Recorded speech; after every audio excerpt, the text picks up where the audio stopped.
My name's Angelo, and welcome to We Want Picks. Jacob and I are going to break down the entire UFC Vegas 114 fight card, giving you our picks, our predictions, our bets, and our DraftKings Fantasy Plays. But before we do that, let's celebrate I a think that's a community new member.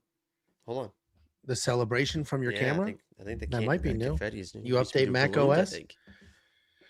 We need to celebrate one of our community members. One of our premium members put up some big boy numbers, $139,000 in his DraftKings fantasy. He got 135 from the number one entry. Then he had a couple entries a little lower down the list, $4,000 here, $500 there. Absolutely insane. So good for him. And the first thing he did after getting the win was screenshot it, tweet the boys, sent out a tweet. UFC was epic. 24 entries, courtesy of at We Want Picks. Odd. Congratulations. What a wild accomplishment. That's the biggest ticket we've had in the community. We've had ridiculous amount of tickets get sent our way for like, hey, thanks for the tools, this, that. I have never seen one this high. I think the highest before this was 78,000. So Odd, you are the current winner of the biggest DraftKings community member ticket. I don't know what the hell you're doing, but it is very distracting. Joey's here. Joey was our very first at 60,000 a few years ago with a bullet. And now Odd made you look pathetic, Joey. Really, really sad state of affairs for you. And he thanked us because he's a premium member. And he uses all the tools on the website, tools like the fight simulator that will help you bid DraftKings Fantasy. Have you had the big arch yet? I've had it twice. Twice. 2 times, baby. I had it twice. I had it last week watching, what was the UFC last week? Mexico. I had it last week watching UFC Mexico. And then I had it again the other day. What even is it? Just bigger patties or what? Nah, I think it's like quarter pounder pat. So yes, I think it's like quarter pounder patties because they're like wet. Does it have its own special sauce, or is it? It has its own special sauce, and it's got fried onions on the bottom. So it's like whole onions, or chopped onions, or whole onions? Fried onions, like breaded and fried, like crispy onions, like onion straws, like onion rings, but straws. Yeah, it's good. It's good. I bet it is. I mean, it's expensive. I mean, I Uber Eats it, but it was like $17. It's like, this is fucking crazy for dude. one burger. Like with the combo meal, but they used to be called value meals. Oh, they're getting ready to come out with some stuff. I just saw that. I saw Taco. What I love is Taco Bell does whole ass press conferences.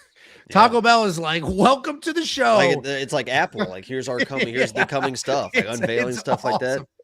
It's McDonald's is reportedly introducing a new. And you want to sit down for this one, a new $3 and under menu. It is expected to include items such as sausage biscuits and a 4-piece chicken nugget. Dude, that's crazy. That stuff used to be fucking 99 cents. It was the dollar menu. We used to go after school or after wrestling practice because I didn't really have to cut weight. After wrestling practice, was that the $3 menu? No, that's like the old school menu. You get 2 pies for $1. You get fucking a McDouble, dude. A McDouble or a McChicken for $1. It's fun. Think about that now. Going to get 3 McDoubles for $3. Could you imagine? Dude, we used to go after wrestling. Those of us who did not have to cut weight would go after wrestling practice, and we would just have like $5, and we would get 4 things, and the rest was tax, and it was great. We would literally be like, dude, homeless people could survive off this. Now they can't. Sorry. I think McDonald's could make more sense than I think Taco Bell's been the worst because those bad boys were like 59 cents. You could get 5 tacos and a drink for $5. Like it was. And Taco Bell's not filling. Yeah, that's what I'm saying. Like at least like not even a little bit is Taco Bell filling. Where McDonald's. Well, I think most of us could get one. Nobody in the history of time has gotten, no adult man of normal proportions has gotten a single combo meal at Taco Bell and been like, I'm good. Nobody. You got to add. You have to add. It's not even an option. It's so just like a little cinnamon twist on the side and you're good. All right, so you added. Not like real food, though. We're not adding 2 more value meals, Angelo. You're not adding multiple value meals, but you got to throw in I'll get the one with, it's the 3 crunchy taco supremes. Then I'll get, that's my base because that comes with the drink. And then I'll probably get cheesy gordita crunch. Love those. Love those. A little spicy. Love those. Haven't you already been through this multiple times? Why are you so like? I haven't I had think Taco you've Bell said. in- I think you've told everyone your Taco Bell order fucking 25 times. The What best are you part doing? about the Taco Bell order is that menu changes so often. It's not one order. There's always something new to try. Always. You know what's always new to try is the fight simulator. The fight simulator, guys, it just does it. You're looking for something, you want to log in, and you want something that's just going to do it. Well, guess what? At WeWantPicks.com, for only $10 a month, you can get part of our website that just does it. You want something else that just does it? The data analyzer. You log into this bad boy, you put what you want, guess what? It's going to do it. It does it. That's another tool for only the $10 that you're paying. Next slide. You want something else that just kind of does it? You're logging into something. You want something just to be done. You just want them to do it. Guess what? We got a fucking tape index for the $10 a month. We're not adding prices, but we're adding value every time a word comes out of my mouth. You log in there. You want to find a tape. You hit the button. It just does it. It does it. Okay? I think we're going to stop there. Okay, We're not going to stop there because guess what, motherfuckers? We tricked you. We're going to add on to the price. Guess what? No, we're not. It's only $10. But here comes another tool. The line movement tracker. You get on this bad boy and you're going to look at it and it's going to be done. It does it. Does it. Okay? You log into the website. You want it done. It's going to be done. Add it on to the $10. Angelo, is there anything else? Yeah, there's about 40 other tools, but we'll wrap it up there because, as Jacob said, it's only $10 a month. We opened this unscripted talking about the McDonald's value meal and what a catastrophe that is now. It is now $3. There is not a dollar menu anymore. It's a $3 menu. And we've seen that growing up. The price just went up, up, up. And that's because taxes go up and the cost of goods go Someone up. said Angelo's so proud of you right now, Jacob. Salary go no. The comment that was true was this guy. Angelo's foaming at the mouth watching you talk about the data analyzer. It's just gonna do it. It's just gonna. He didn't mention that. it. Oh God, he didn't mention you can manipulate data. Fuck. No, it's gonna do it. But the price did not go up on premium, and I'm being 100% serious when I tell you every single cost related to making that shit work has gone up exponentially since it came out. And the price to you has not. Credit card fees have gone up. Every tool costs money. The fees have exponentially gone up, but we don't touch the $10 out of respect for the $10. I compare myself at this point to the guy that owns Arizona iced tea. Jacob, when you were growing up, how much was an Arizona iced tea? Didn't drink iced tea. Not a homosexual. What an absolute ass clown. It was $1. It's $1 right now. It is still $1, and they interviewed him on 2020. Oh yeah, the 99-cent cans. And they're like, why is it still $1? And he was like, I make enough money. I'm good. There is no reason to raise the price on this. Let people have it for $1. Costco. How much was the hot dog growing up? Sam's Club has cheaper hot dogs. Everyone always talks about the Costco hot dog. Sam's Club, it's literally cheaper. It's not about it being cheaper. It's amazing and delicious, and it's a hot dog and a soda. And those for aren't fucking $1.50. itty bitty weenies either, man. No, Those they're are some big as girthy shit. dangs, man. That's what I like. That's what I'm used to. It was $1.50 35 years ago. It's still $1.50. And Costco got a new CEO, and he was going to raise the price because he's like, we don't really make enough money on this hot dog. And the owner, like the founder, was like, no, you will not. And they didn't. What about the story of the FedEx CEO, Fred? What happened to Fred? You don't know the story of Fred? No. Fred was a guy who thinks he's fine, but oh no, I'm just kidding. He was gonna lose the he was gonna lose the company. Like he was like FedEx was like going under, and he's like fuck it, and went to Vegas and took all the company's money and played like blackjack that whole night or something like that. All right, FedEx FedEx CEO saved the company, gambled. got enough money, made enough money to be able Holy to like pay the shit! bills. He gambled his last $5,000. Made enough to be able to pay like the next bills, and then FedEx took off from there. This was in 1973. Fred Smith saved his company from this. Also, this is not financial advice. Do not fucking do this. How is there not a movie about this? That is because they don't want to encourage people to take their last nickel and put it on black on the blackjack table. This guy took his last. So you would rather them play not black? Is that what you just said? Green, 00 payouts. As long as it's not black, is what you're saying. Red is red. Just very anti-black.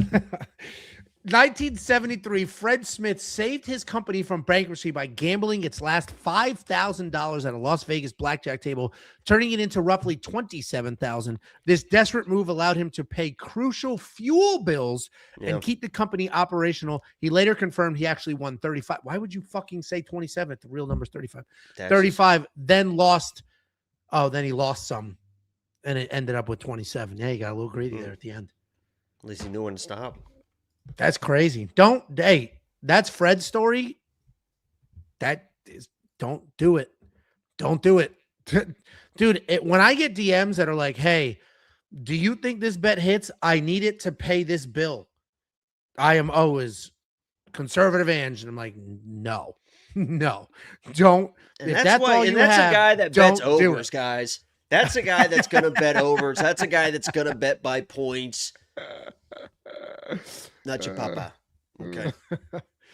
This guy said Angelo confused blackjack with roulette. Vasectomy Ange. Absolutely correct. I did mix those two up. That is a 100% true statement. Oh, he was playing specifically blackjack? Is that what it said? It said blackjack, and you're right. I saw black, and I figured put it on black, and he played blackjack. Anyway, go to the website. It's $10 friggin' dollars. After that, send some mail. Jacob, did you get a chance to watch the vlog? If you didn't, it's fine. You don't have to be rude about it. I don't watch that shit. Yeah, see, you didn't have to be rude about it. Is that the hottie? Is that the maid? That's not Tiffany, which is the only woman you should be saying. Is that what's her name? Is that what's her name? The maid? Why are you so excited all of a sudden? What the fuck? Yeah, because why the hell is she on a? Yes, why the hell is she on a juice? I have no idea. It honestly feels like it might just be AI and they're going to get sued out of their mind. Because I didn't think these were that popular. I love them, but. Dude, that's crazy. Just randomly on a juice bottle. Anyway, if you watch the vlog, you saw. And she ain't even got the tits out. Well, they're covered up. Well, she drinks that. That's where they came from. Healthy. We got a recipe mailed to us to make barbacoa tacos in the crock pot. I did it. Unbelievable, spectacular. That will make the We Want Picks Fight Foods cookbook. If you have a recipe to send, here's the address. Send it. And we've got some wild shit sent to us. We've been getting a lot of recipes. Somebody sent the hand-stitched jersey. Jacob's got a bunch of cards. I got a Nintendo game. It's crazy what people send. But if you want to send a recipe. They never send me shit. I have a signed book that was a guy wrote a whole ass book, signed it to you. In my car. I just haven't seen you. I had it in my car. Can't just drop it off anymore. No, you live much farther. Double the distance. Yeah, it's like 20 minutes. Double the distance. Which is sad because I did. If you still live there, we go to Rollertown after volleyball a good amount, and Rollertown's great, especially right now when it's not 1,000 degrees yet. Rollertown's a ton of fun. Those places just get so overcrowded. You just lock down a big ass bench and don't move. What I love about Rollertown is they have outside waitresses too. I bet you do love those waitresses. No. And by the way, I'm recovering right now. If my performance tonight is a little bit off, you guys know I'm a tough guy. I've been through a lot of cancer and all that stuff. But if you see that right there, that's going to be a fucking blister from, I'm back at, I mentioned to you, but back on the pickleball courts, man. Did you get a blister playing pickleball, you soft bitch? I'm on that grip like this, man. I mean, look how big my hands How do you are. hold a pickleball paddle like this? Yeah, like, that's how. Yep, that was it. Holding it like this will not get you a blister. I played That's it. soft. I'm swinging that softball bat 1,000,000 miles an hour. I'm not getting blisters. Yeah, well, obviously you're not working hard enough. But I'm back on the pickleball courts. Happy to announce that I still am fucking absolutely goated. I mean, as I am in most sports that I do. So I just want to give that update and. Maybe me and you can get some pickleball going again. We used to be. 100%. Wait, that was my favorite. That was before kids. That was how we literally got to know each other, which is playing pickleball. Yeah. And then we would be on the same team talking shit to other people. Yeah. Like my brother and his cop friend. Yeah, I would Carry the us. team, but you can talk for me. Yeah, sure. Jacob is Thank you for the prayers, guys. Jacob is unreasonably good at those hand-eye coordination things. Ping pong, pickleball, which is just big ping pong. Unreasonably good at all that. Oh, wait, that's wrong finger. There it is. Okay, yeah, that's how huge it is. All right, we're going to jump into this. We got a $1.99 super chat from Joey T. Become a member today. We want picks for life. Joey T is one of the OGs. Like, I see a lot of names, and I'm like, that's right, that guy's been here forever. Obviously, Joey T's been here, like, literally the first 3 months we started this shit. Jesse Correa has been here since day one. A bunch of people have been here since day one. And I'm watching the grappling tournament Joseph. right now, too, so I'll be reacting to that on Triller. Type of 2 if you're also watching it. Sick, bros. Let's go ahead and jump in. We're going to open up the UFC Vegas 114 fight card with a rematch lady fight. We have Piera Rodriguez taking on Sam Hughes. This fight happened a few years ago in 2022, and Piera won it with just her offensive grappling. We saw at that point in time how tough Sam Hughes could be, but she wasn't able to get the win. But here we are running it back, and the odds are a little bit closer. Piera Rodriguez, 11-2 in her career, 3-2 in her last 5 on a nice little 2-fight win streak, taking on Samantha Hughes, 11-6 in her career, 4-1 in her last 5 on a 3-fight win streak. Piera is typically a nasty striker. Why are you saying like that? Is that some sort of like kids show or something? Sierra, but it's with a P. Piera. Sierra. From the songs. Sierra.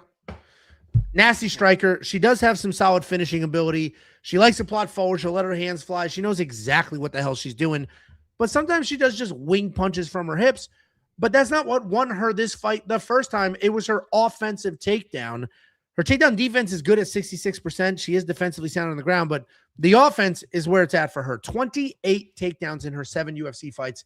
The issue is control. People can get out from underneath her, and then she just turns it around, gets another takedown. And that's what we saw in her last fight, which is a win over Ketlin Sousa, where she had 7 takedowns. Taking on Samantha Hughes, pressure fighter. We all know she was a cross-country athlete or a track athlete in high school, and we see that cardio here. Endless, nonstop forward pressure cardio. She's tough as shit. You can kind of see that in her negative striking differential. She also has her own offensive wrestling with 12 takedowns, plenty of pressure, ridiculously tough, and she does weaponize her cardio. She just beat the brakes off of a terrible Shauna Bannon. But what was different there is the top pressure. The top pressure was absolutely fantastic. I mentioned this is a rematch. The first fight did not go Sam Hughes' way, and that's because Piera had so many takedowns. It was just takedown, takedown, takedown. Sam Hughes wasn't able to defend those, but she stayed tough. She kept moving forward, won that 3rd round, and made it a much more competitive fight than a lot of people thought it would be. I unfortunately think this fight is more of the same. I typically don't care about what happened in the first fight when we're looking at a rematch, especially we're 4 years removed from that fight, and Sam Hughes since then has definitely leveled up, but so has Piera. The takedowns that she has gotten in the last couple of years has been insane. This fight likely comes down to who shoots first.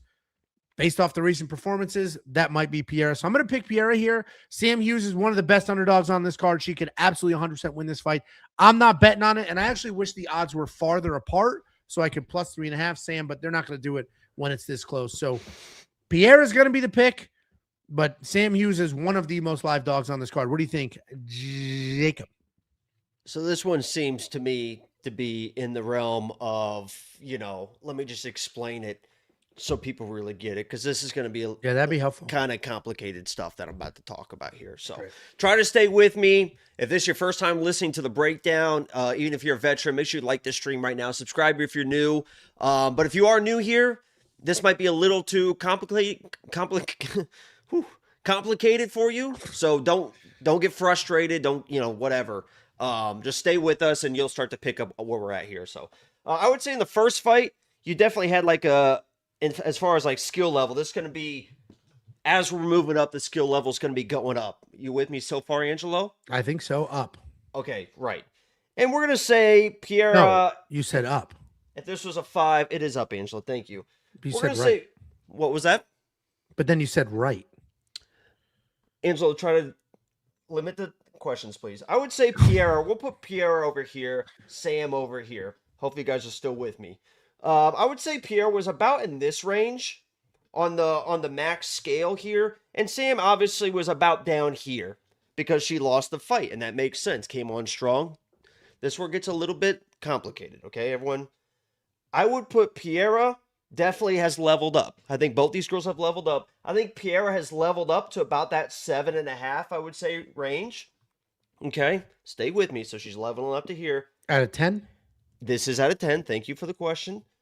I would say Sam is at like a 7.8. Oh. And if you're comparing a 7.2 to a 7.8, you're getting a 7.8 winner over here. It's going to be greater. And, I think Sam Hughes wins this fight. With a 0.6 margin.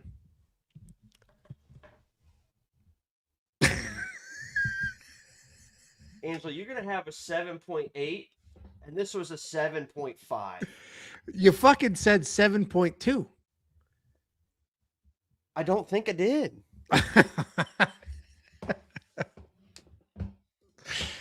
All right, well, with the 0.3 margin. Hey, motherfuckers, I did this math for Charles, and everyone laughed at me. I said the striking was probably 50-50, but we'll give Max 60-40, and then I said the grappling is probably 80-20 Charles. Turns out it was about 99-1 Charles. Fucking idiots. We both picked Charlie. I know. Which was nice. It's like, how could anybody watch him? I know I didn't have a great week or whatever. It would have been nice if you made him the lock of the week. That would have been perfect. Yeah, but I can't remember who said it. Oh, it was actually Joe Rogan said it. He said, as the week went on, I rewatched the Gamrot fight. Joe said it, and I agree. He's like, how could anybody watch the Gamrot fight and not think, well, hell, what if he gets Max there? Like, what the fuck? Gamrot's one of the best grapplers. He can fucking just school him. It's like, nobody made that connection. I told you, everyone's just, Max KO. Easy. No, I felt good about that. You know what is crazy? Underdogs are dominating main events so far this year. Right. That did not play into the Charles pick because I picked that fight over a month ago when I broke it down the first time. But anyway, we're talking about this fight. Yeah, I get your logic. Oh, shit. Go send mail. I get your logic. I don't hate your logic at all. I'm not going to die on the Piera Listen, hill. she just has to make her work. She's probably going to get taken down a few times early. Piera's gotten better at the cardio. But Sam, I think, really has leveled up a lot more than Piera. And it was already close in that first matchup. She's not going to like that striking pressure. And the second those takedowns stop working for Piera, it's kind of like bad news because Sam's going to stay in her face. No, agree. This is an unbelievably close fight.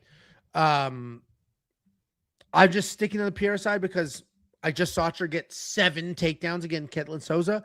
Those same 7 takedowns against Sam Hughes could do well by her, but obviously Sam is tough. Sam is durable. I wish we would get a spread. If your book has a spread, just load up on the spread. It's going to be juiced to shit. Load up on it. The bet that I have here, I have Sam Hughes inside the distance, decision, no action. And while I do think this will go to a decision, in my mind, if there's a finish, it's on the Sam side because she is relentless when she actually is in a dominant position. Yeah, she just has to get there. I try to warn people like that. I think you were playing the over 2.5, and I was like, Angela, with Shauna shitbag Bannon. Yeah, I was like, because when she gets on top of girls, she is pretty fucking nasty, and she's looking for a finish. And this should be a fun fight. There's a lot of fights that I think should be good fights. I think, unfortunately, it feels like this card might follow that decision trend.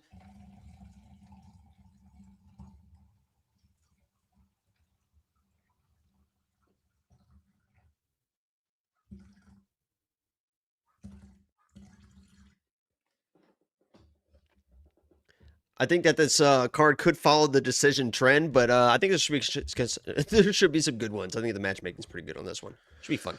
Yeah, I had mostly overs on this card. I think they set a lot of these rounds perfectly. Lots of 1.5s on here. I like a lot of overs, but if you need a tiebreaker, Jacob picked Sam. I picked Piera. You need a tiebreaker? WeWantPicks.com. We have multiple cappers. You got BetSam, you got Artem, you got Kunith. And we have an artificial intelligence giving you its picks and breakdowns. Check it all out now. Right now, it's freaking $10 on the website. I said 10. I didn't say 100. I said 10. WeWantPicks.com. Couple super chatterinos. We got Money Max. Money Max says, can we give a shout out to Evie Bear for surviving getting stolen by Jean Silva and getting to bark with him at fans on Embedded last week? So you can tell by the picture here, that's Money Max. If you go back to my vlog from the Ilya Charles card, he's in it. I met Money Max. He's got this beautiful dog, Evie Bear. And if you watch the Embedded, Jean Silva takes Evie Bear and is just like barking at the crowd while this poor, beautiful little dog is like, what the fuck is going on right now? And John Silver's just going bananas. So that's Money Max, and that's his dog, Evie Bear. I reckon I sent that to Angelo immediately. I was just watching the Embedded, and then I saw him grab a dog, and I was like, well, I know that dog. I was like, wait a second. I know that fucking dog. It is funny. He might be the most famous dog in MMA. Who would it be? I don't know of any fighters that have a famous dog. Mackenzie Dern, but we don't know those dogs' names. We just know she tried to take him to the Gage's dog was famous because he carried him like a backpack. Did you ever see that? No, he does that. He had like a big ass fucking like pit bull, bulldog, whatever. And when he would go for walks, he would take the dog, just throw it over his shoulder, and the dog's front paws would be here, and he would just walk his dog around like fucking was as the a dog backpack. Handicap? Why would no, it just fucking that's just what they did. Like it was a good workout for Gagey, and the dog didn't have to walk, so it was like I walked the dog just to take the energy out of him. Look, I'll see if I can find it. Him just slinging the dog over his shoulder is like one of the funniest things ever. Gagey dog. Here, I'll find it quick. Then we have a $4.90. Okay, hold on, dude. That's a. Oh, yeah, that's why he does it, dude. That's a lazy fucking dog. I've seen bulldogs before. Wait for it to start over. Hold on. Look. God. It's on a leash too, which is funny. Why is it on a leash? That was one of the most random embedded moments. I'm watching that live and being like, what the fuck did he just do to him? Was that a recent embedded or an old one? No, it was a few years ago. That is funny. $4.99 from American Darter 1. Is it because you play darts? Yeah, you're in front of a dartboard. That's the next Lennon. Do you remember the next Lennon? Oh, yeah, you're changing it. Okay, all right. Oh, all right. Next Lennon. See? Is that guy that comes out to Bulletproof, Fire Away? Is he like famous in the dart world? He's famous in the real world for that walkout, but is he like a good dart player? I'm really good at darts as well. That's another thing I'm really good at. All the little hand-eye coordination bullshit Jacob's good at. The next Lennon or American Darter 1. For the record, I'd pay $10 for Lock of the Week video and Fight Foods. Those are now officially premium. But if you pay attention to the picks, you'll be a millionaire. I made money every week, 2026. Last week, thank you very much for the super chat. The worst part about last week, my safety parlay was going to have Raul Rosas, and I convinced myself that I might get fucked out of a decision. And I still had Raul in a bet, but I got off of him in the safety parlay because I was preemptively reading all the comments about how Raul sucks and wrestling doesn't matter, stupid Ange picking wrestlers, whatever. Turns out my initial read of Rob Font can defend a takedown to save his fucking life was 100% correct. And it was correct when I made that read versus Jean Matsumoto. Goofy that was ass correct stance that the Zahabis thought was going to solve all the issues or whatever. Dude, I said that. I said that on the freaking Amber Alert. Damn, I should shut those off. I said that on at 9 a.m.s now. Can you hear me? Yeah, I can Hello? hear you. Yeah, what are you doing? Oh, you're doing a stance. Yeah, dude, ridiculous. They thought they changed the world. I was saying that on my headphones disconnected because of this stupid Amber Alert. People keep snatching kids. Well, my night is ruined. I don't know what you're doing right here, but can you hear me or what the hell's going on? I can now. There we go. Jesus. All right. I got an Amber Alert on my cell phone, and the AirPods went to my cell phone, and it ruined it. Let me shut off Bluetooth here. Anyway, I was saying that on the 9 a.m.s now, I go on Josh's channel live on Sundays just to talk about the fights. And I was like, he's a much shorter gentleman, great fucking hair, but a shorter guy in the MMA space. And I mentioned that. I was like, Faraz Sahabi is like a world famous coach. He's coached multiple generations of very good fighters. His brother is a very good fighter. What the fuck was that Rob Font stance? We are 30 years into this sport being like at a real level. You don't think anybody was like, hey, maybe if I just bend over standing like an idiot, I could what are we doing? This would have been done years ago if that was the dumbest thing I've ever seen. He had like all his offensive striking was horrible because it was a different stance. He's usually light on his feet, popping the jab, boxing, but he's now in like this hunched over stance. He's like, it's so dumb. I've been saying for years, and I asked him, I was like, tell me if this was a conversation at AKA, you're going to be taken down. It's going to happen. Try to stop it if you can. It's going to happen, but you need to let your freaking hands go when you're on your feet. Don't worry about it. Don't wait for it. Just throw. And if he shoots, worry about it then. If you get taken down, scramble, but just let your hands go. He's like, of course, blah, blah, blah, blah, blah. And Rob Font, all he worried about was the takedown. Bent over like he was driving a car. How many times have we seen that? Dumb. People just have it's like every second that you're on your feet, you got to fucking do something. Like that is your opportunity. Like, what the fuck are you doing? Yeah, that's where you want it to be. So, yeah. Because the harder you hit somebody, the worse their takedown attempts are going to get. Because they'll be shooting from a mile away. Just put a fucking jab on them. Learn a jab. Everybody learn a fucking jab. If you guys are in the fucking... Learn a fucking jab. Aiden said you saw fucking faster. No. Cody Brundage almost just shocked the fucking world simply because he got his jab going against a minus 700 favorite. Started popping that dude's head back, and that guy was like, oh, shit. And then everyone was like, oh, shit. Just fired in a few jabs, and that fight changed. It is crazy. Just throw your hands and see what happens after that. Next up, at UFC Vegas 114, we have Elijah Smith taking on Su Young Yu. Elijah Smith, 9-1 in his career, 5-0 in his last 5, coming off his second UFC win, taking on Su Young Yu, 16-3 in his career, 5-0 in his last 5, coming off his third UFC win. Elijah Smith, his father fought in the UFC. He was one of I think only one of 3 father-son combos in the UFC. And he fights like the son in a father-son combo. He's pretty composed, decent grappler, decent striker. Hands are fast, good power. His takedowns are also pretty fast. What the hell are you doing? Why are you look like the fucking someone Grinch. Said, show us a good jab. So why you open your hands like the Grinch? You look like you're stealing ornaments off a Christmas tree.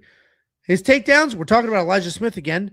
His takedowns, pretty fast. He does a really good job covering the distance, closing that gap on top. If he gets the takedown, solid control. And even if somebody works up, he's got a shot right behind it. The cardio's decent. The power's decent. Everything he does looks like it hurts. And now he's got a Rampage Jackson slam win. He's taking on Su Young Yu, a nonstop wrestler. This guy's going to shoot takedowns before the gloves even touch. And if he does entertain the striking, it is literally just to do that Jacob jab a couple of times before he starts diving at your legs. He'll even throw a jab out and then just like smack your knee to let you know, hey, I could have gotten that if I wanted to. And it gets people in their heads and people start holy shit, this dude's got a Korean flag fighting a Korean. Look at that tattoo. Oh, yeah, you're right. Look at that. My God. Oh, my God. Is he? So Elijah Smith has a Korean flag tattooed on his shoulder, and Su Young Yu is a Korean. Do you think this affects the fight? Does he have too much respect for the culture? Holy shit. Is he a culture vulture? And he's going to go in there? Yeah, you didn't like that. That's crazy. Oh, he's half Korean. Here's your answer. Bullshit. Right, you know what? Bullshit. Now that I'm looking at Bullshit. Now that I'm looking at look at the face, he's half Korean. I could see it. His mom's Korean. You tell me these guys could be cousins? Just go like this and cover. These guys are cousins? I could see him being partially Korean. And Blasian people are. That's probably the best combination. Man. Yeah, that's the best combination of culture. He's a good-looking kid. He's very good. It's literally the best genetic combination you could have. So good for him, and whatever his future will look like. I don't know if he's married or not, but I'm sure he'll be just fine. Su Young Yu is going to wrestle his ass off. He's going to move forward, takedown after takedown after takedown. As I mentioned, he'll throw the jab out there, but that's really just to set up the takedown. And he's a really good grappler in that once he gets a takedown, he gets you to the ground, he's climbing the body, he's looking for something. Not like Raul Rosas this past weekend. I got a takedown, just hung out in seatbelt on the hips for 15 minutes. He literally starts working up the body, trying to throw legs in. He's coming off that sketchy decision win over Zhao Long, where he did not fully commit to the wrestling. It should be Elijah Smith. I'm going to pick Elijah Smith. I am a little worried about the takedown defense because Yu is just going to go. He's just going to shoot another takedown, just keep going, all of it, nonstop. So that's a little worrisome, but Elijah should get it done. The only thing that I'm really leaning on here to be picking Elijah is I think he's the overall better fighter. And as we know, somebody in the comments got fucking triggered by me saying this. And to you, you're a nerd. Vegas doesn't care about wrestling. They don't care. Your takedowns that don't result in strikes or a submission attempt mean literally nothing. So if Su Young Yu is getting some takedowns and Elijah's scrambling back up and then throwing a few strikes, they are going to rule that those strikes were more important than that takedown was. So Elijah Smith in Las Vegas, letting his hands go. As long as he doesn't freeze up because he's worried about defending, he should be fine here and he's going to be the pick. What do you think, Jacob? Yeah, I'm a big fan of Elijah Smith. This kid he's a real fucking prospect. And let me just play the storyline angle here for a minute. Maybe I'll have to draw a picture if you guys aren't getting it. Type of 5 if you want another picture. But no. You think the UFC is trying to set up Elijah to fucking lose after he just got one of the most viral KOs of the year? He's a young kid prospect.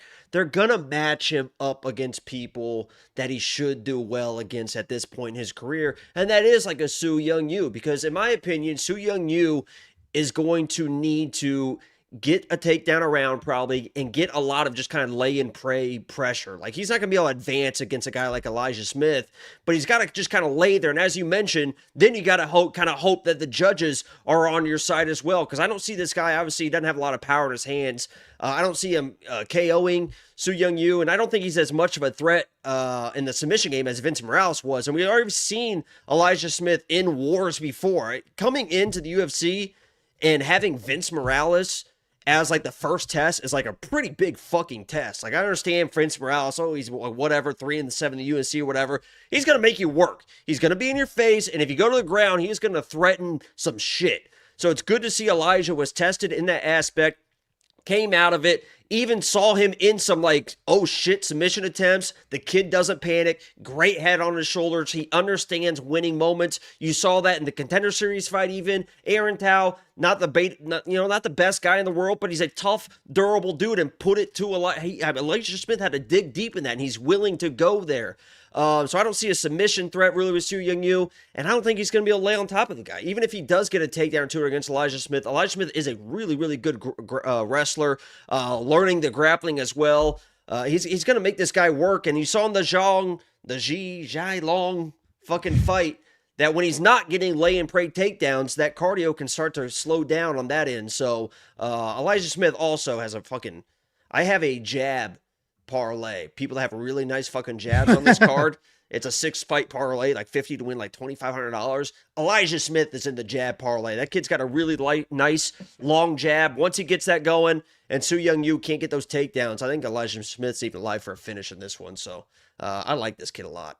He's still green, but I mean, his mentality is like, you see a lot of these guys are bullshit and they think it's going to be easy and just good head on his shoulders. His dad being the coach and stuff is fantastic because he's lived that life. He knows what it takes.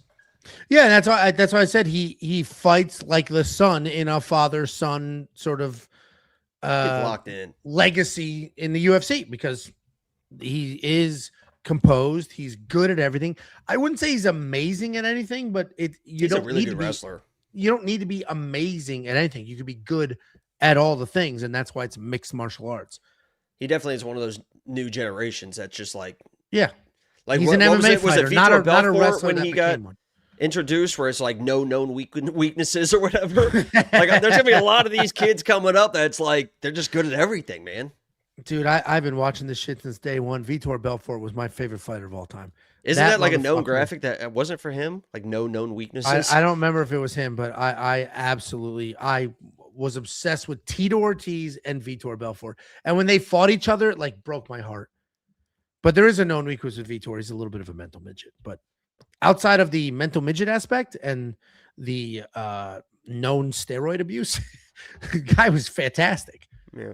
So good for him and good for Elijah because he should win this fight. 8,500 in DraftKings Fantasy.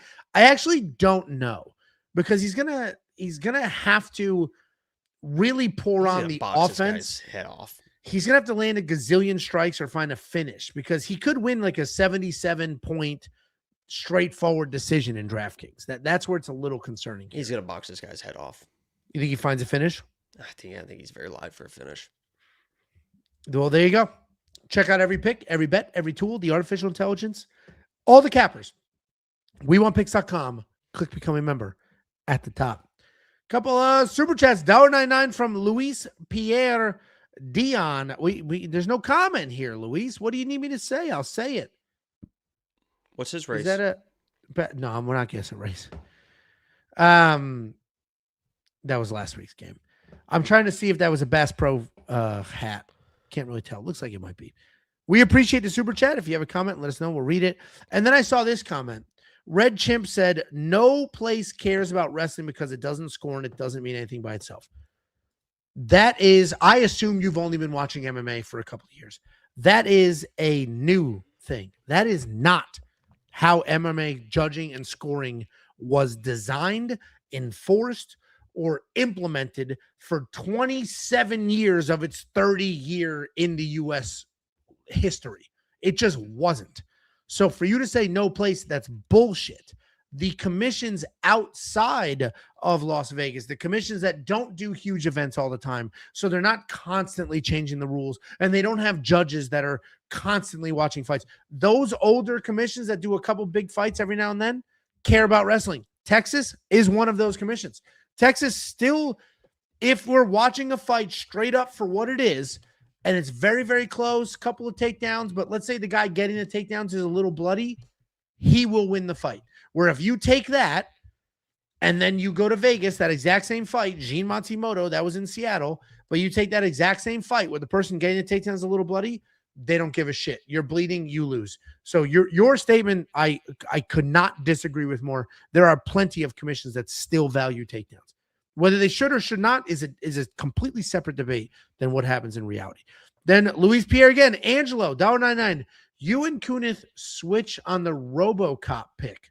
100%. I don't get it.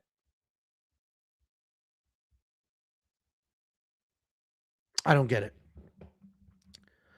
What do you mean the RoboCop pick? Because this is pick without the K. So I assume you mean picture. You and Kunith switch on the RoboCop pick. I don't get it. I appreciate the super chat. I don't follow. Jesus, man. You follow? Yeah. We switch picks. We didn't switch picks. Next up, at UFC Vegas 114, we have hype prospect Bea Mesquita taking on Montserrat Rendon. Bea Mesquita 6-0 in her career, undefeated. So obviously 5-0 in her last 5, coming off the successful UFC debut. And before, I hate to jump in here like this, but I just want to make sure that you, of all people, please, let's try to be, these are professional women. Let's try and be respectful of both these females. That one is, one's obviously very attractive Brazilian female. The other one's got monster tits. And I think we should be respectful and treat them as female athletes. I don't notice other women. And she's taking on Montserrat Rendon. 7-1 in her career, 4-1 in her last 5, coming off that bounce back win over Alice Pajeda. Bea Mesquita, one of the greatest grapplers of all time, at least in female grappling. That's her thing. She is literally one of the best ever. And the comparison I've used is she actually is who people thought Mackenzie Dern would be. And nothing embodied that more than the fact that Bea Mesquita beat Mackenzie Dern in grappling, smoked her. Bea Mesquita is unbelievably dangerous on the ground. But this is a fist fight, not a grappling match. So now you have to look at that's like us. Like you beat me, you handled me in the grappling, but I beat you on the feet too. I didn't have a bloody nose. I didn't have a bloody nose. Yeah, because you were running away. You're running away. You're running away. You were just Sorry leaning for forward. getting in there and trying to mix it up, Angelo, for the fans. In the kickboxing only. Oh, good. Tiffany just texted me that our fucking dog ate tinfoil. That'll be fun at 3:00 in the morning. Tinfoil is harmless. I hope so. What could it even do? It doesn't even get hot. Isn't it sharp metal just running through her digestive tract? It's not aluminium. It is aluminum foil. Tinfoil is not a thing. Anyway. Oh, it's fucked. You're fucked, man. When you and I fought, you had that Rob Font stance, bent over like an idiot. It says not toxic online, but hard. Jesus fucking. I don't know what the hell that woman was doing that was even available for the dog to eat. I don't even know. Oh, yeah. Well, she's sneaking in. What an absolute joke. I know you track what she eats and stuff. Why was tinfoil being used? Yeah, she's sneaking in snacks. I'd go smack her in the mouth. She's texting me right now. Is she listening to me? Avery left it on the table. Why was it on the table? Why was it on the table? I didn't get a response. I think she's gone now. This is going to be fucking a little DV tonight. The wrong direction. I will be a victim. Listen, Bay Mesquita, one of the greatest grapplers of all time. Takedowns suck. Striking kind of sucks as well. You'll see a finish there. That's bullshit. That was on the regional scene, but she is so good on the ground. One random takedown will get the job done. Taking on Montserrat Rendon. She is also a grappler. She will get in your face. She'll pump a jab. She'll work in some takedowns. The striking is stiff, but it's long, it's tight, and she uses it. It is somewhat effective. Whoa. Back up. Dude, we're at the third fight. We're 46 minutes in. This is only the third fight. Because you fucking are just, I don't know what the hell you're rambling about half the time. Aluminum foil. You just told a 10-minute story about wrestling or something. Nobody knew what you were even talking about. I was talking about, and there's 14 fights on this card. Okay, here we go. Montserrat Rendon, actually pretty good. Good offensive takedowns, very good takedown defense, decent hands. Are they good? No. Are they bad? Also no. I am shocked that Bay Mesquita is a 550 favorite, a more than 5-1 favorite here. I am still going to pick her because I think the gap on the ground is absolutely insane. And even an overcommitted jab from Montserrat could end up with Bea just climbing her back and working and squeezing. There is not a world where I throw Bea Mesquita in a parlay at minus 550, bet on her at minus 550. Even the Bea Mesquita to win by submission is not affordable. I am going to pick her to win because I have to make a pick and I'm sitting here. But the reality is she should not be anywhere near these odds. Montserrat Rendon has good takedown defense, better striking, and that's all you need to win this fight. My only concern is that one takedown from Bea, one, could end up being a problem. But in my opinion, the easiest, the safest, the most straightforward bet you could ever make on this fight is over 1.5. The fact that they set a 1.5 round line is crazy. Bea Mesquita went over 1.5 in her last fight against somebody far worse than Montserrat Rendon. I'm going to pick Bea. Watch your fucking mouth. The pick doesn't mean shit. Do not, nobody spend this money. And will she win? Maybe, but do not spend this money. Minus 550 is fucking crazy for Bea Mesquita in this matchup. What do you think, Jacob? I'm watching Triller, and these two bare knuckle guys just got chewed. The ref was chewing them the fuck out. Like his whole head just turned red. I don't know what they're fucking fighting for. Like, I don't know what they're doing. Finger pointing, poking, eye poking. I don't know. Rendon wants to grapple. Bea's a better grappler. Case goes. Let's move on. Get the fuck out of here. You think she can take her down? Nobody's taking down Montserrat Rendon. Nobody. Oh, no. Rendon's probably going to try and take her down for no reason, get swept, and get finished. Bea wins. Well, now, we can't factor in mental retardation. If she shoots her own takedown, she's a grappler. She's an idiot. Everyone says that, and then they always do it. Paul Craig should have never won a fight in his life. Just don't go to the ground with him. That is true. Who was it?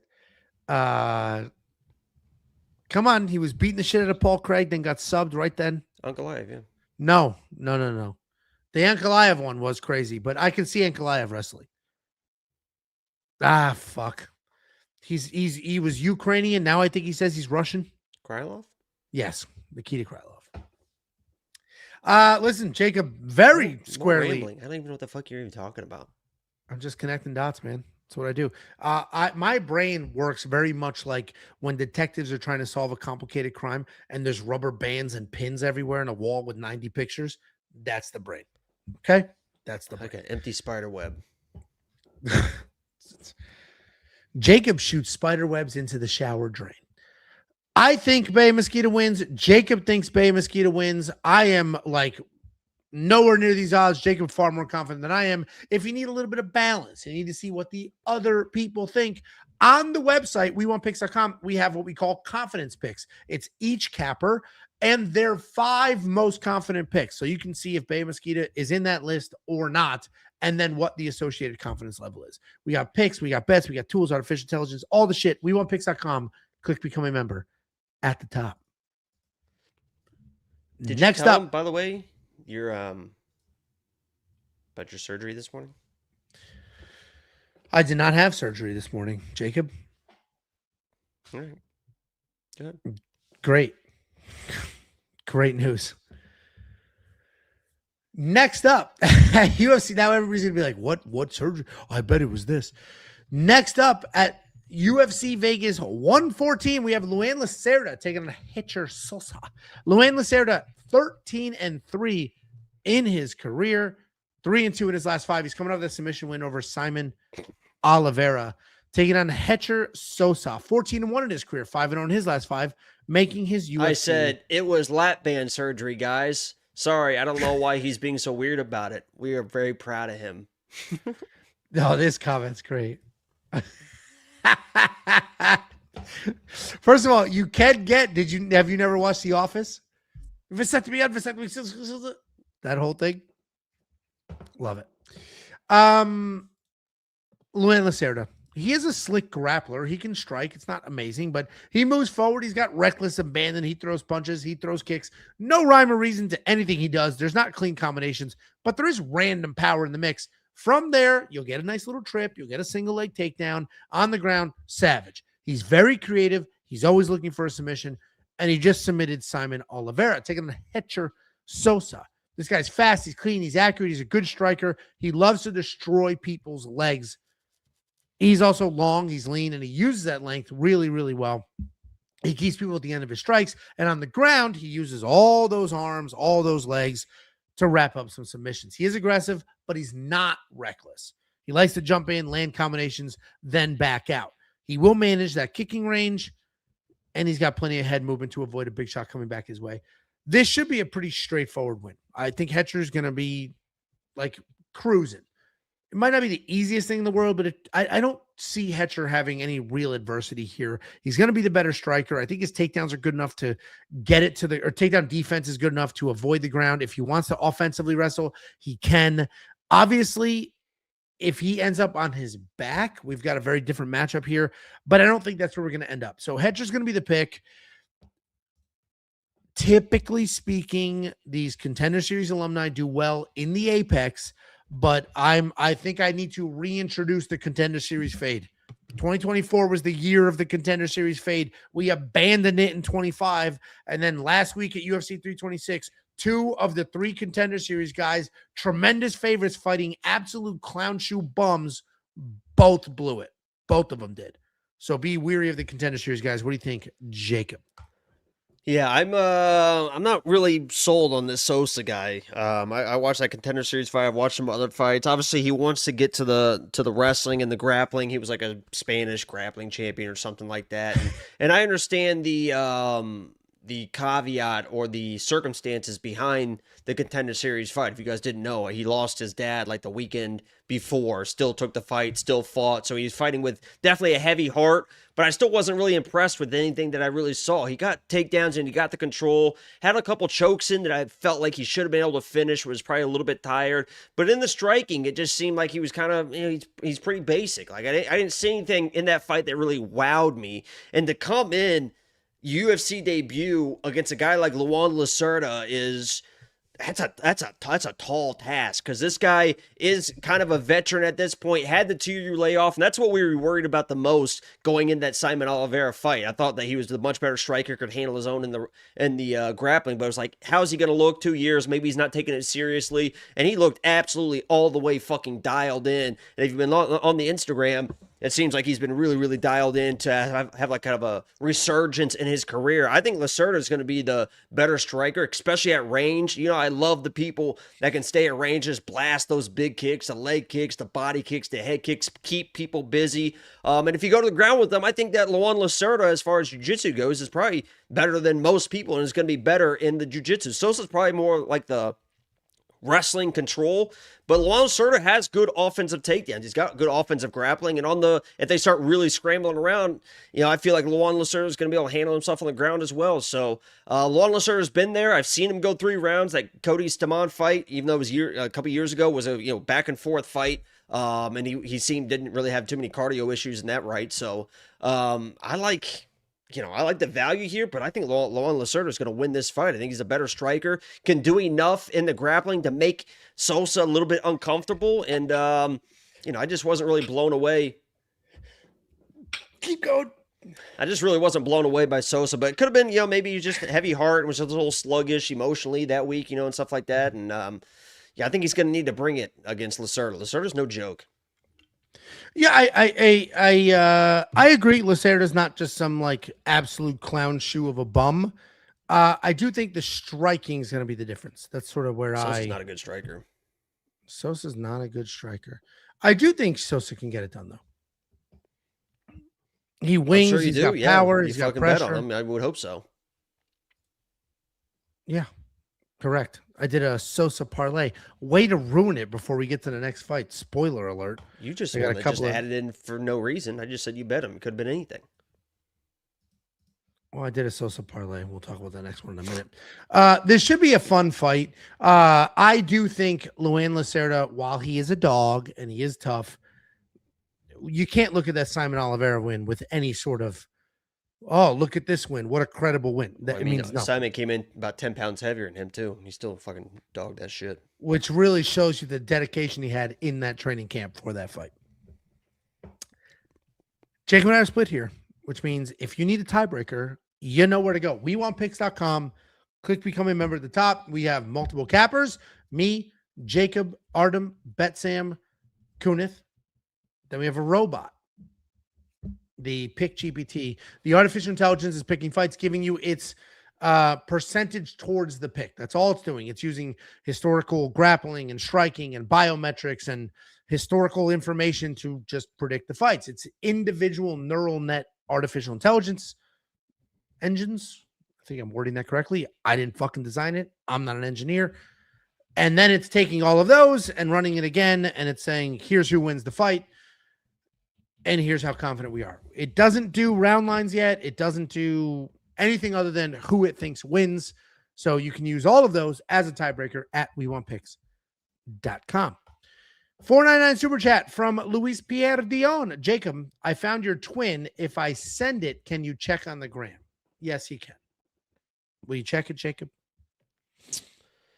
It's a maybe. Jacob doesn't DM on the gram. You send it to me. I'll look at it. 499 super chat. Thank you very much. And here we go. Next up at UFC Vegas 114, we got Bolaji taking on Manoel Sousa. Bolaji 10-3 in his career, 3-2 in his last 5. He's coming off that fun loss to Mason Jones, taking on Manoel Sousa, 13-1 in his career, 4-1 in his last 5, and this is his official UFC debut. Bolaji, as we all know, a very good striker. He's got a good jab. He's got a ton of power. He can really let his hands go. He'll pump that jab. He'll explode into combinations. If he finds an opening, he might even shoot a takedown. Takedown defense is decent as well. He's got a really fast sprawl, very explosive. His only 2 losses really have been a fluke submission loss to Chris Duncan in a fight that he was winning. And then his last fight, he's dropping Mason. Mason dropped in. It was an absolute back and forth war. That was a really ton of fun to watch, but he gassed. He slowed down. He's taking on Manoel Sousa. This guy's a nasty striker. He's got incredible power, a relentless pace. He comes forward, he swings to the absolute moon, and he can put most people out if he connects. He's not just a striker, though. He'll work in some big offensive takedowns. He'll slam you to the ground. He'll even work in the occasional submission. He's new to the UFC, but not to MMA. He's got a ton of experience. He has 14 fights in his career, including a knockout win over Mauricio Ruffy. And sometimes you just need to do the promoter math. Manoel Sousa is a guy the UFC is going to be looking to promote because he's fun, he's exciting, he can get after it, and he has a win over one of the guys that they're so confident in, they put him on the White House card. Bolaji can be hittable. He does have a gas tank. I really like Manoel here. I think he gets it done. He's dangerous. He's aggressive. He can go a full 15 minutes. So Manoel Sosa is going to be the pick. I parlayed him with the other Sosa, but I didn't put him in the safety parlay because I'm still very weary of these UFC debuts after last week. Last week was a wild. Luke Fernandez, you dumb dick asshole.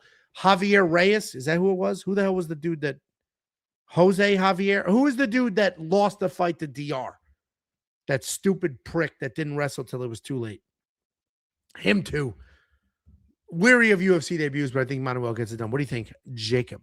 Yeah, everyone's going to talk about this. Oh, this guy knocked out Ruffy. This guy knocked out Ruffy. You guys watch that fight. Ruffy was kind of like touching him up pretty well. And then Ruffy, he started wrestling a little bit. Ruffy got tired, did his little, not going to put my hands up against the fence. He got caught. I mean, he did knock out Ruffy, but it's not like it was like, I don't know. It was fucking, I didn't think he looked like, he didn't like dominate the fight and then knock him out. Like Ruffy got tired and is what it is. And honestly, I don't see a lot of anything special with the guy like Manoel Sousa. I know he's like a 26-0 Muay Thai striker and stuff. He definitely got power.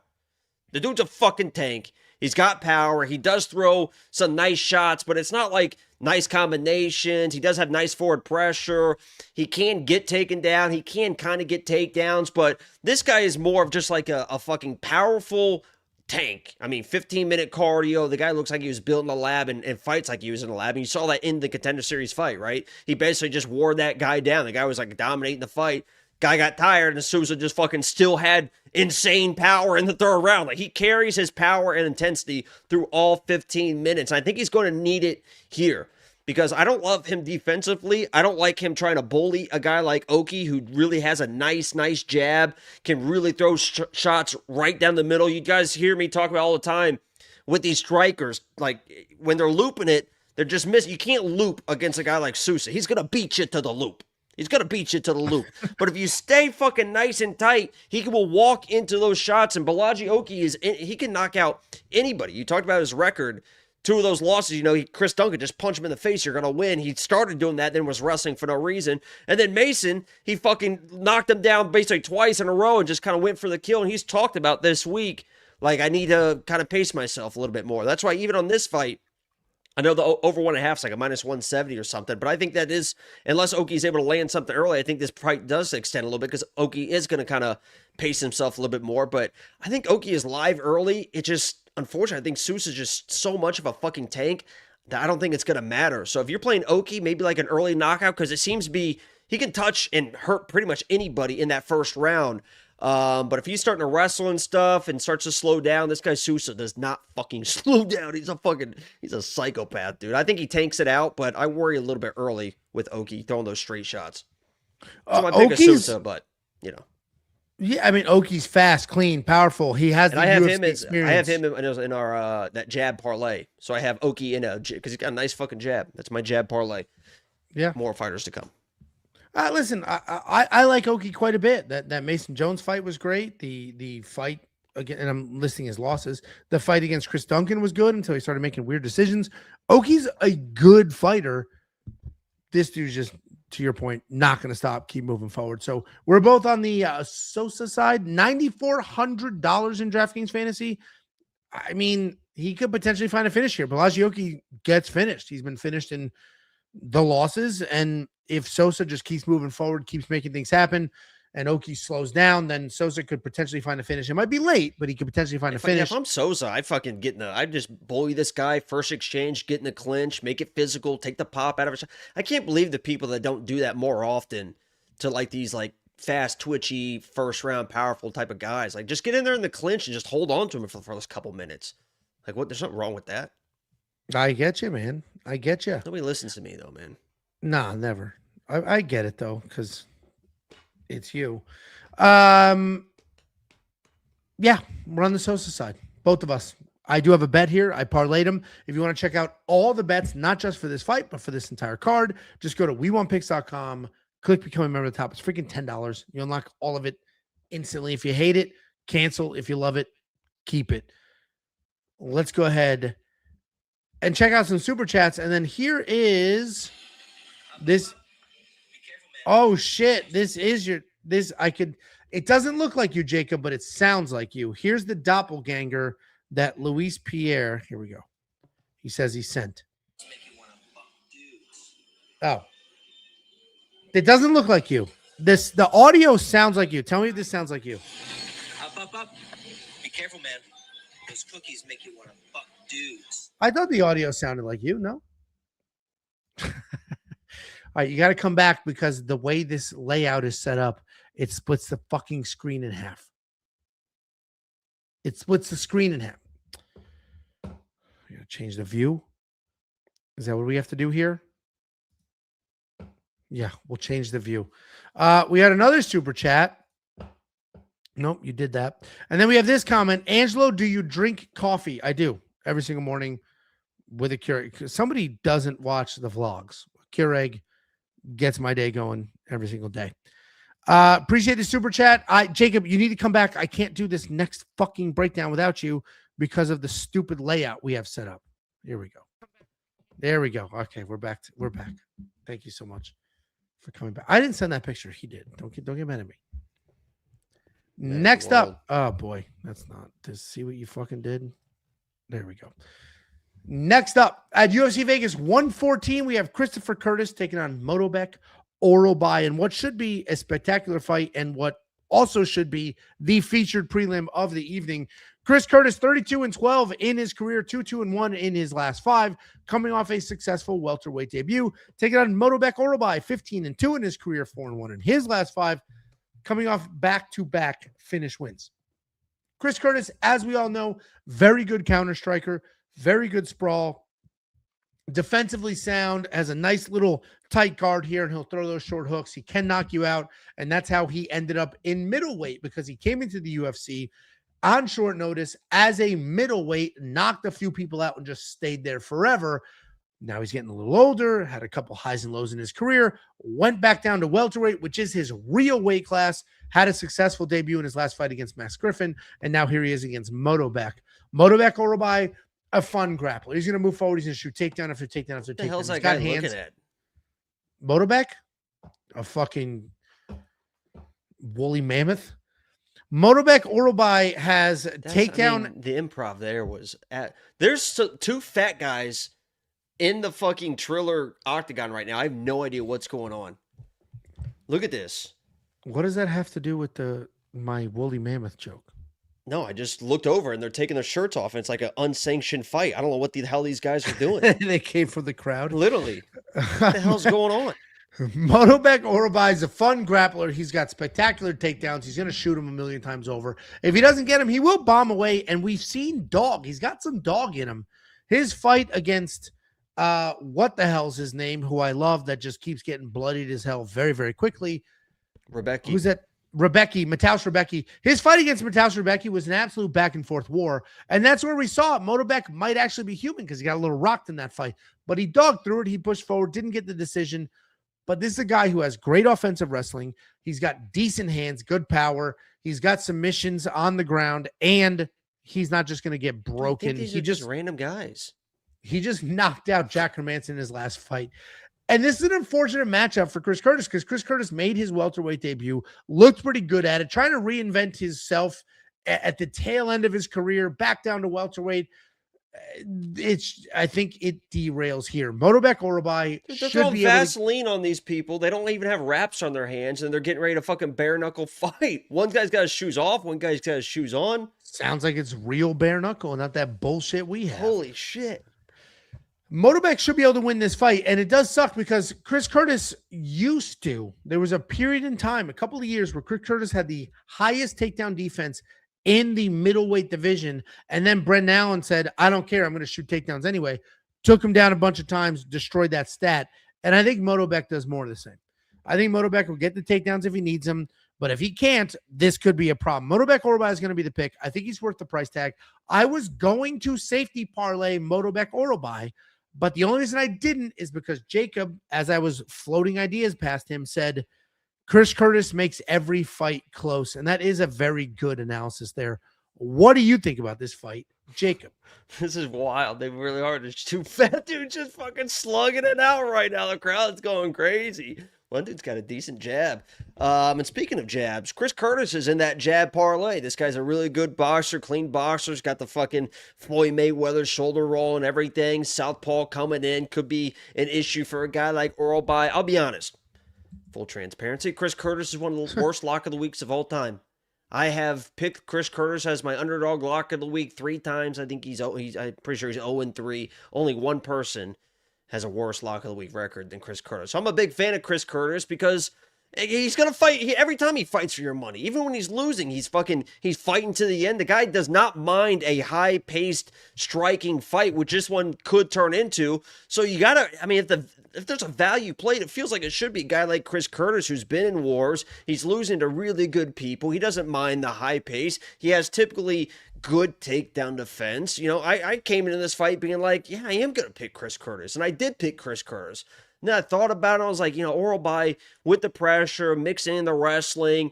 If it is close, it's going to be close either way, probably. Like, if Chris wins, I think it's a really close fight. Even if Orolbai wins, I think it's going to be a really close fight. But I think of the two, who's willing to go backwards more? I think Chris Curtis is a little bit more willing to kind of, you know, dance around a little bit more, where Orolbai is going to have kind of those bigger moments, the takedown or the bigger overhand where Chris just kind of peppering him. But either way, I think this is like the most typical Chris Curtis fight ever, where at the end, he's probably going to feel like he won the fight and he's probably not going to get the decision. So I flipped my pick just because I think Orolbai, for those judges, he's got the finishing upside. But if it goes to the judges, he's going to have the big moments, in my opinion. The more wild shit, the fucking, you know. So I got to switch it to Orolbai, but I think it's a close fight either way. And Chris Curtis in that jab parlay. Nice jab. I appreciate a good jab. Chris Curtis is a very good striker. And when I do, every week, we do the breakdowns. I do all these graphics, this graphic. I do 3 graphics for every fight. The 2 on screen and the 1 thumbnail. And then I post this one here on Instagram, the one with all the stats. I say, hey, tail the tape, tag the fighters in it, or like at least at them. Like, here's the tail of the tape for the fight. Chris Curtis deleted his Instagram. I don't think he's on Twitter anymore either, because some fan backlash kind of crashes out. And I get it. I fully understand the crash out.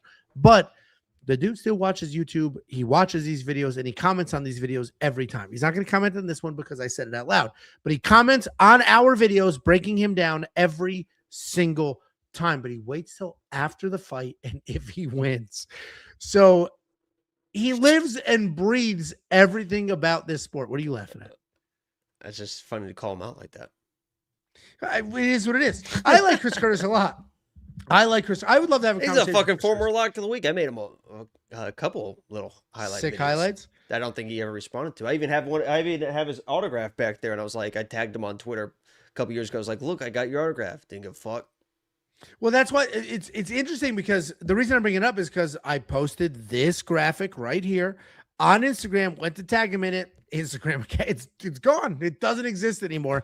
Action Man 519 or whatever it was, gone forever. And it's unfortunate because Chris Curtis is actually funny. Chris Curtis is a good fighter. He's an exciting fighter, but I 100% can understand how hard it is to just ignore the chaos that is tens of thousands of random people after a loss. That mindset isn't going to do well against a guy that is only worried about hunting, gathering, and making a fire for tomorrow. I got to be on the Orolbai side. Jacob also on the Orolbai side. If you want to check out every pick, every bet, every tool, WeWantPicks.com, click become a member at the top. It's freaking $10, you cheap bastards. Those are all my autographs. How about my hunter-gatherer? I mean, that was I did off the. Not only did I do it off the top of my head, I did it off the top of my head. I saw Orolbai in that new Dinosaurs documentary. No CGI. Did you know that whatsoever. the fucking? I didn't watch that. You watched that? No. But I might. I mean, I got nothing against dinosaurs. But did you know that the? Hold on, let me remember what this stat was. There we go.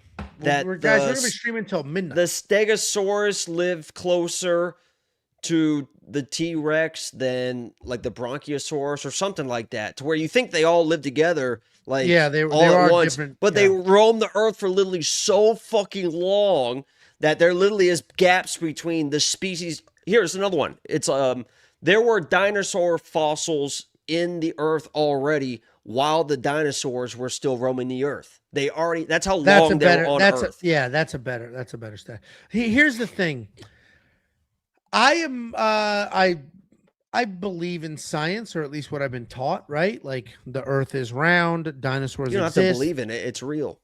Well, there's You don't have to believe in something that's real. There's factions of society that think the earth is flat and that dinosaurs aren't real. That was a thing like years ago. People were like, dinosaurs aren't real. It is funny, like they act like they know their mating stuff, like that's what's crazy and stuff. You found some fossils. Like, you ever see the pictures of a dead chicken? There's like pictures of a dead chicken. It looks like a beaver or something. Yeah, a chicken, a beaver, a platypus, and they're like, if you take the skeleton of a platypus, and they're like, imagine they found this as a fossil. There's a 0% chance they would make this. They wouldn't make a platypus out of this fucking skeleton. I guarantee you that. That once I saw all of that, same with a chicken, same with a beaver. How come him is wearing that? What's that? That's chicken. Why? That's a beaver chicken. Skeleton. Yeah, a beaver skeleton is wearing that. Here's a beaver skeleton. I don't know how to pull it up. Anyway, I don't know how to pull it up. If you Google beaver skeleton, there's a 0% chance that scientists a million years from now would take a beaver skeleton and make a beaver. They'd put scales on it and they'd call it a dinosaur. Ever since I saw that, I'm like, yeah, these might not have looked like what they said they would look like. More rambling from you. Who cares about dinosaurs, Angelo? Why'd you bring that up? I don't know, man. I got a Netflix subscription and a lot of free time, apparently. Even though I'm not the one who saw it. Next up at UFC Vegas 114, we have Brad. Speaking of dinosaurs, we got Brad Tavares taking on Eryk Anders. Brad Tavares, tried and true legend, 21-11 in his career, 2-3 in his last 5. He's coming off that knockout loss. Taking on Eryk Anders, 17-9 in his career, 3-2 in his last 5. Also coming off a knockout loss. You shut your mouth. Brad Tavares, aging middleweight, but he has fought some of the best people on planet Earth. Former world champions, former title challengers. He has fought literally he has fought literally everybody. I knew that'd get your attention, fat boy. At middleweight in the last 15 years or so. Yeah, you were more disappointed then than when I told you I had cancer. Oh, man. I told you I had cancer, and you're like, okay. Insurance covers your cancer treatments. That guy's hot dog is just gone forever. It was a girl. Even why do worse. you think they did that? Get a grip, a man no never would have dropped. No guy's gonna risk his wiener for that, for a fucking Instagram fucking video. You're gonna hold on to that. You're fucking high and tight, baby. Tell Tiki Barber. No dude is dropping a $27 ballpark hot dog that comes in a custom box because it's so long. That motherfucker Tiki Barber fumbled like 5 games in a row and was like running like this. Listen, now he owns Thuzio. Anyway, for Christ's sake, we got to get through this card. We're still on the undercard. Brad Tavares, tried and true veteran. The guy has fought everybody. He's got great takedown defense, decent hands. He's not dangerous at all, but he's tough. He's got the Hawaiian fighting spirit, and he will still beat a lot of the low and mid-tier UFC guys, even if his days towards the top are done. He is coming off that knockout loss to Robert Burchak, taking on Eryk Anders. This dude's just a brute. He's a brute. That's the best way to describe him. He's a big, athletic dude with a fat neck. He played football in college. He has decent wrestling credentials. The dude's a brute. He's done the things. He's huge. He's athletic. He's tough. He also is so... No, we're not doing that. He's also sober. He's been very clear that in the past, he was not sober for the majority of his UFC career, but now he is. So now we have to decide, how much does that matter? Meaning, is it too little too late? Or is the fact that he's sober now meaningful for this matchup? If you remember, we watched Jeff Neal fight a couple of weeks ago, and he said the same thing. I'm sober for the first time. 90 days. We're like, 90 days? 90 days? That's not long enough to put together a meaningful fight camp. Eryk Anders, sort of a different category. He is coming off that spinning back elbow knockout over CLD. This is a tricky fight where my gut and my brain are saying different things. My brain is saying that Brad Tavares is the better, more skilled fighter. Go with him. My gut is saying Eryk Anders is just a brute. He's just going to move forward, drag Brad to the ground, and just stay tough, stay in his face. He's a brute. Both of these guys are older. Both of them can be finished. Both of them have a ton of miles on them. This could be a fast, fun, exciting back and forth, or just a sloppy old man slug fight. I'm going to go with Brad because I think Brad is just the better overall fighter, but we might watch Eryk Anders just hold him against the cage the entire time. What do you think? Fucking Heisman Trophy winner, Jacob? I mean, anybody that knows anything knows that arm action is going 60 on the dot. But I will say, I don't know if you mentioned this or not. I don't really listen to what you talk about, but Eryk Anders has been dropped in the first round in 4 straight fights. Not against the most powerful people either in some of those instances. Brad Tavares isn't the most powerful guy in the world, so you have to assume that this is going to come down to who can either... Eryk Anders is either going to get the takedowns or he's not, in my opinion. I cut the angle on that too. I mean, that's a double, Angelo, off the leg. Yeah, your legs didn't move. Dump it. Hey, shit stick, you're not running through that if your feet stay where they were. Huh? Step out. You step out. Yeah, now run. Push off that leg. Run. Wrong direction. Who did you pick? This is gonna be a close fight. The odds are close for a reason. I gotta go with Brad Tavares here because even though he doesn't have a lot of power, I still think that Eryk Anders at this point, his chin is deteriorating. And Eryk Anders either gonna get a couple takedowns and win, or he's not. And I think Brad Tavares has pretty good takedown defense. He's gonna be the better striker, but betting on this one seems a little bit crazy. What do you think? You guys? Standing there with your arms behind your back, leaning over the propped up microphone is like you're in line at some sort of press junction. You're like, I question, yes. I just want to say, what's going on with the Alexa Grasso and Rose Namajunas? No, get on your knees and ask the question. Get on your knees and ask that question, and then use that clip. I just noticed my camera's about to fall off the fucking wall. I can see it up there. Some sort of weird validation that you've done anything. Who did you pick? I forget. Brad. Jacob picked Brad. Lion. I picked Brad. He's definitely two decent looking dudes. I don't know what the hell this kid's doing. If you do need a tiebreaker here, we have them on the website, but I do not recommend betting on this fight. You don't need to bet on every fight. This is not a fight you need to bet on. I see comments the over 1.5 makes sense. I agree. The over 1.5 is probably fine here, but dude, anything like these guys are old as shit and they were both just knocked out cold. Eryk Anders still has random power. Brad Tavares is the better fighter. I wouldn't touch this. I would just leave this alone. You do not need to bet every fight. If you're betting every fight, it better be with money you don't give a shit about. You don't need to bet every fight. Just enjoy this one and move on. But we got other bets, and you can check those out on the website, wewantpicks.com. $4.99 Super Chat. Luis Pierre, surely Jacob. I blast this at work every week. I'm sub to the app. You guys are dope. Thanks for making work easier for an hour or two. It's going to be 3 today. It's going to be fucking 3, unfortunately. I appreciate you. Thank you very much for the super chats and for being here and watching us at work and whatever else you're doing, consuming the content. We appreciate every last one of you. Next up, at UFC Vegas 114, we finally have the featured prelim of the evening. We have Bruno Silva taking on Charles Johnson. Bruno Silva, 15-7 in his career, 3-2 in his last 5. He's coming off that bounce back win over Hyung Sung Park taking on Charles Johnson, 18-8 in his career, 3-2 in his last 5. He is coming off that knockout loss to Alex Perez. Bruno Silva's a good fighter. He's a dangerous fighter. He's pretty well-rounded. He can grapple if he needs to. He can find a sub if he needs to. He can find power if he needs to. And the power is going to be the interesting part of this fight because we did watch Charles Johnson just get knocked out. The reality is Bruno Silva's not the most skilled guy and certainly not the more skilled guy in this matchup, but he's definitely the more dangerous guy. He just beat Hyung Sung Park and looked a little saucy in that matchup. He tossed that dude around and then finished him.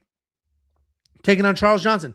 Charles Johnson is a fast, accurate, busy striker who will dance around the outside, pump the jab, get his hands going, stay busy, use the footwork to avoid any real damage coming his way. His output is at almost 5 significant strikes per minute. He can keep that pace for 15, 25 minutes. His UFC record is pretty good at 7-5, but all 5 of those losses are to quality fighters. And the reality is, even in his last fight, I picked against Charles Johnson.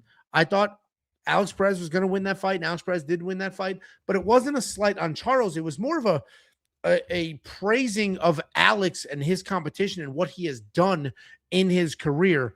Charles Johnson in this matchup is the better fighter. He's got faster, cleaner hands. He's got better footwork. His cardio's better. And as long as he doesn't get caught up in just a back and forth power war, he should win this fight. I'm going to pick Charles Johnson to win because I think he's going to land more strikes. I think he's going to get on his bicycle, avoid any real damage. But he was just knocked out in his last fight. And Bruno Silva has that power. That's who Bruno Silva is. That's almost all he has at this point. So Charles Johnson is the pick. Bruno Silva could certainly win by knockout. Charles Johnson could certainly win by decision. I think you could bet both of those at plus money and be fine, but I'm going to pick Charles Johnson here. Jacob, what do you think? Yeah, obviously I'm a little bit biased here. I like my guy Charles Johnson, and I'm going to stand by him. There's no doubt about that. I mean, Bruno Silva's a guy that we just saw Cody Durden fight over the weekend, and this is really no slight at Cody, even though it is, because that was a back and forth performance. Obviously, he probably got a little bit tired in that one, but he's definitely a skilled fighter, but I mean, he's not who we thought he was going to be at this point. Like, at some point, you are what your record is. And he was smoking Bruno Silva. So, I mean, he was really putting it to Bruno Silva in the striking, in the wrestling, and then I'm getting caught. So, if you want to take that as it is, whatever. Charles Johnson's going to be the better fighter. He is the better fighter. Bruno Silva can get boxed up. He doesn't have the best takedowns, but he is going to be live in every single fight that he has. He actually had an interesting fight week this week on the media day. I think it was today. I listened to some of his interview, and he basically was like, listen, I'm happy. I've made money. I'm good to go. He's like, so, I'm obviously here to win, but I don't stress about it anymore. Like, it used to be like I would stress about like, oh, this or that. And he's like, but at this point with how long I've been fighting and stuff, it's like, obviously I want to win, and I think I'm going to win. I think he even predicted like a second round ground and pound TKO situation, but he's like, you know what? I feel pretty free in here. Like, I just go in there and I have some fun and, chasing the bonuses, and it is what it is. And I think fight does not go the distance. An interesting play here because Bruno typically can be durable. Charles typically can be durable, but at this point in their careers, it feels like, and I think they both have talked about it, you can't just get wins in this division and work your way up. Like, Charles has seen that kind of firsthand. Like, you got to fucking kind of step on the gas, especially at both of their points in their career. They're both 35. They both had some success lately. Bruno won his last one. Obviously, Charles lost the last one, but he's beat the champ. Like, if you want and the loss aged well with what Loner just did against. Right, yeah. And it's like fucking, like, you got to make a statement. You can't just get these decision wins and expect to get big fights. And this is a fight where you can get, we've seen Bruno chin. Charles finally got kind of chinned and finished. And I think both these guys go for it. We might definitely live for a finish, but I got to go with Charles. He's a better fighter, cleaner striker, just clean some things up defensively. He knows that. And I think he'll be locked in for this one. So I got to go Charles. A little bit biased, but I mean, I think he's a 2-1 favorite for a reason. Yeah, and I just mentioned it. Charles Johnson knocked out Loner Kavanaugh, who just beat Brandon Moreno. Charles Johnson knocked out the current champion at this weight class. Knocked him out. Clean. it didn't quite go as well for him against Alex Perez, but I've been screaming from the rooftops that Alex Perez is very underrated. So Charles Johnson's a very, very good fighter. The UFC's been throwing him young prospects. He's been beating most of them. He should absolutely win this fight. Somebody commented here. Where is it? Can I find it without it being a long, awkward pause? Here it is. Turtle Rules said Charles Johnson's never a good favorite, always a good dog. And I think that's a little dramatic, but I do love Charles Johnson in an underdog spot. But that speaks more to the fact that Charles Johnson is in every fight he's in. But then when you got to pay a 2-to-1 premium, and you got to look at it a little closer. But Charles Johnson is the better fighter. He's a very good fighter. He has more ways to win, where Bruno Silva really can just win by knockout. So if Charles Johnson, who is very smart, has high fight IQ, understands, which I'm sure he does, hey, the only way I lose this fight is if I get cracked, then he'll be fine and he should win this fight. So, and apparently he says that he was fine. I know a lot of people worried about coming back off the KO and stuff. He mentioned on the media today that he was like pretty much good to go. He was actually surprised. Obviously, you have to stop the fight. That wasn't like a bad stop. No, he was surprised he didn't get a little bit more leeway because he said he was fine. Went back and got checked by the doctors. And they said, like, it seemed like he was fine. He's like, yeah, I'm fine. And I think they gave him a 45-day suspension or something like that. But he says mentally he was good to go. And obviously, you're going to say that probably. But well, what's funny is I word for it, I guess, until, you know. Yeah, for sure. And I don't know the like how much it matters. But like losing to Alex Perez is not I would rather lose to Alex Perez than lose to like a Loner Kavanaugh. I'd rather lose to another guy that's been in there with world champion after world champion after world champion than lose to some young up and coming flashy kid. And honestly, with this turnaround, doesn't even matter. Like this turnaround is perfect for him because if he just puts out Bruno Silva, it's like, well, obviously there was puts him like right back in it into the conversation, in my opinion. Dude, I broke that fight down 100 times. People are like, "Oh, Alex Perez sucks." It's like, does he? Does Alex Perez suck? Because he was beating Tatsuro Taira, then his knee exploded. He fought Brandon Moreno, Divas and Ferreira. He fought every single world champion, former world champion, beat a bunch of dudes, and his losses were fluky. He was smoking a Sue Almabayev, and then he got caught in that guillotine, which was annoying. Charles Johnson should win this fight, and we've seen dog in him. Who is the dude that he fought where he got dropped a couple times and still dogged out that win? They cut him, but the dude's good. I wasn't listening to what you were saying. Who is the dude that Charles Johnson beat, but he was dropped in that fight? They ended up cutting the dude because he got a couple of losses, but he was a very good fighter. Is that the pull up? I should have just pulled up fucking. Oh, as that? Azat Maxim. That fight shows you how dog Charles Johnson can be. So anybody questioning the loss or the stoppage, you do have a valid argument to make, like with the Alex Perez stoppage, because we've seen him work through situations like that before. If you do want to check out any pick, any bet, any tool, go to the website. We have everything you could ever want or need. Also on the website, we got $50. If you go to this URL right here, we have affiliate links. And if you use one of those affiliate links and you sign up and you make a deposit with one of our affiliates, we get paid. And then we slice off some of that money and give it right back to you. They get a new customer. We get a couple of bucks. You get a couple of bucks and everybody's happy. Go to the URL, sign up, make a deposit, get yourself $50. After that, check out the website. We've talked about it a bunch on the stream, but we have tools. It's not just picks and bets. We obviously have those, and we have me, Jacob, Artem, Betsam, Kunith, 5 different human cappers, and then an artificial intelligence giving you picks and bets. The artificial intelligence doesn't give you bets. We interpret those for you. But we have tools as well. A data analyzer allows you to manipulate data. Inside the data analyzer, we have the tape index for those of you who like to do tape study. And then we have the fight simulator. It simulates fights 100,000 times and gives you the individual outputs. We also have a line movement tracker. This will give you the opening odds, current odds, win probability, and the line movement for every fighter on every card, as well as conditional logic to highlight value. Green means what you think about Bam Adebayo? What? What'd you think about it? What's your thoughts on the Bam Adebayo situation? Who's Bam Adebayo? It's pretty funny. What do you think about it? I hate it. Most people do.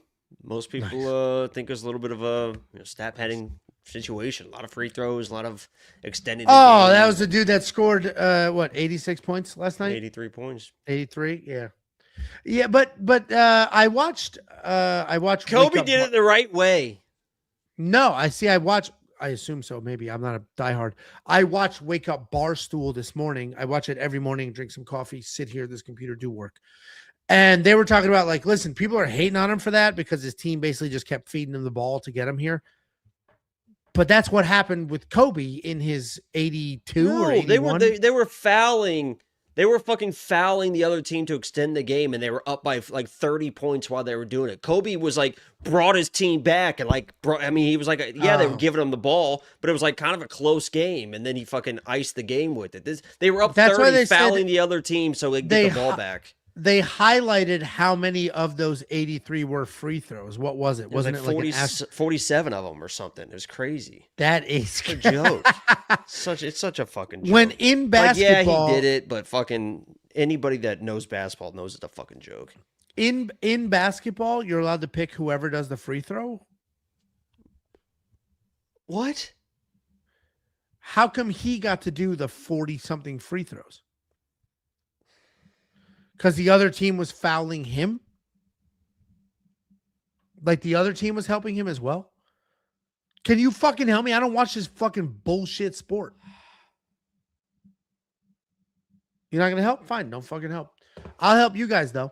Because every pick, every bet, every tool, the one sport that I do know about and the one sport that I'm betting on every fucking week and doing well this year, up units this year, ROI this year, safety parlay 4-2 this year, because I know one sport. All of my time, energy, and intelligence go into one single sport, and it's fucking this one.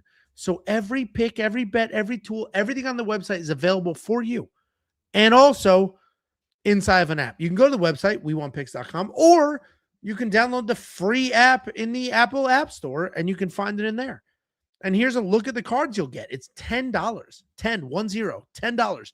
WeWantPicks.com. Click Become a Member. Unlock $10 worth. No, I was going to say $10 worth of, but that's not true. Holy shit. Come on. It's worth far more than $10. An entire month, $10. WeWantPicks.com. Here's the 4 cards you're going to get. Opening up the UFC Vegas 114 main card, we got a couple of heavyweights. Got Vitor Petrino taking on Steven Asplund. Vitor Petrino, 13-2 in his career, 3-2 in his last 5. He is riding back-to-back wins at heavyweight. Steven Asplund, 7-1 in his career, 4-1 in his last 5 on a 4-fight win streak. Vitor Petrino, as we all know, the guy is very athletic. He's powerful. He can grapple. He's got a nice left hook. Dangerous everywhere. He can do all the things. Mentally, he might not be there completely because we've seen him in his loss against Lionheart Smith, shoots a weird takedown for no reason whatsoever. And when I say no reason, it's because his leg was getting chewed up. Shoots the takedown, gets choked, and says, haha, oops, made a mistake. Then comes back out against Dustin Jacoby, wins the first round, second round, super close, third round, gets dropped, knocked out, done. Same thing. Oops, haha. I'm smiling. I think I have the video of him like going. He doesn't care. Guy doesn't give a big goofy ashes like laughing and high fiving fans on the way out after getting knocked out. Dude, it was the funniest thing. I'm like, look at this fucking guy. He literally didn't care. That fight. No, he didn't care at all, and that is a bit frustrating. And that does factor into this breakdown a little bit because he has all the natural athletic tools, and we just saw that against Thomas Peterson. Smoked that dude. He's taking on Steven Asplund. Steven Asplund might be the exact opposite of Vitor Petrino, where Vitor Petrino was just naturally athletic and fit and great looking. Steven Asplund was 500 pounds. They were 2 cheeseburgers away from having to cut him out of his house. And the dude said, I'm going to change my life, and did exactly that. And when you change your life, when you go from 500 pounds to 260 pounds, there's a couple of ways to do it. You can go ahead and get that lap band surgery Jacob keeps talking about. You can get the shot, which is new. Or you can just do it the old-fashioned way by putting on some shoes and hitting the road. And that's what Steven Asplund did. He worked his ass off. And the only reason I'm highlighting that, somebody commented the other day, be like, you're picking a dude because he worked hard. Honestly, kinda, because the amount of time, effort, dedication, discipline that it takes to lose 240 pounds worth of weight the old-fashioned way, not the shot through starvation, the old-fashioned way, is incredibly important in a matchup like this, because you have somebody like Vitor Petrino who is naturally gifted and he could just do things, God-given talent, but he still has to look over at his corner in the middle of a takedown to be like, which way do I run? What do I do now that I have it on the ground? And then you have somebody like Steven Asplund, who at 260 pounds will Vitor land just got his black belt, by the way. So did Max Holloway after getting absolutely dominated on the ground. That was pretty good submission defense. They Yeah, literally said you it's don't give for a- submission defense. So I get it, but they had it with them. They planned on giving it to him no matter what, and they did. And I hate that. I fucking hate I mean, when he did they a pretty good job. The old not getting submitted. he rocked out one of these. I just hate in MMA, a little bit of a tangent. I hate in MMA when they blur the lines between an individual skill like jiu-jitsu and a fist fight, and you get a belt awarded to you based off what you did in a fist fight. They are not the same thing at all. The circumstances are different across the board. If it was a straight grappling match between Max and Charles, you think he survives? Of course not. Of course not. Anyway, back to this breakdown. I am going to pick Steven Asplund. The reality is that this guy landed 170 significant strikes in 1.5 rounds in his last fight. He has endless cardio. Vitor Petrino might actually be the more skilled fighter in this matchup, despite him being so green he has to look at his corner for instructions. Vitor Petrino is certainly the better athlete. He might even be stronger. But what he doesn't have is that same level of cardio, that same level of output, or that same desire to win. Steven Asplund is going to fight until his body physically will not allow him anymore, where Vitor Petrino will lose and then smile about it like it didn't matter. I'm taking a piss. Jacob, who do you think wins this fight? Yeah, I think a lot of people are going to be on the Steven Asplund side, concrete and stuff. And I don't blame him. The guy has shown resilience in the face of adversity in regional fights, hasn't really fought much in his UFC career. Famously, Sean Sharif, or whatever the fuck his name was my lock of the week versus Steven. And he was landing some shit, but Steven, stayed long in what he needed to do and was able to overwhelm him eventually and ended up winning that fight. But I mean, this is like, you guys know I hate Vitor. I'm a big Vitor hater. The guy's not a real hater or a real fighter. Somebody said at the start of the stream, he's like the new Jailton Almeida. I could see that. Like, he just seems like he doesn't care at times. But you look at the ground deficiencies of Steven Asplund. Anytime anybody's ever tried to wrestle him, they have really, really good success. Guys, this was less than a year ago. That guy on top of him in full fucking mount, just doing whatever he wants to him, is a 3-4 fighter at this point in his career. That guy that's just absolutely mauling Steven Asplund is a 3-4 fighter. That was less than a year ago. He's not going to clean up those deficiencies in less than a year. If Vitor comes in and just shoots a takedown, he's probably going to get a takedown. He's a black belt now. He's probably going to get those same positions and probably fucking finish the fight. If he's in that position versus Steven Asplund, he's probably going to finish the fucking fight.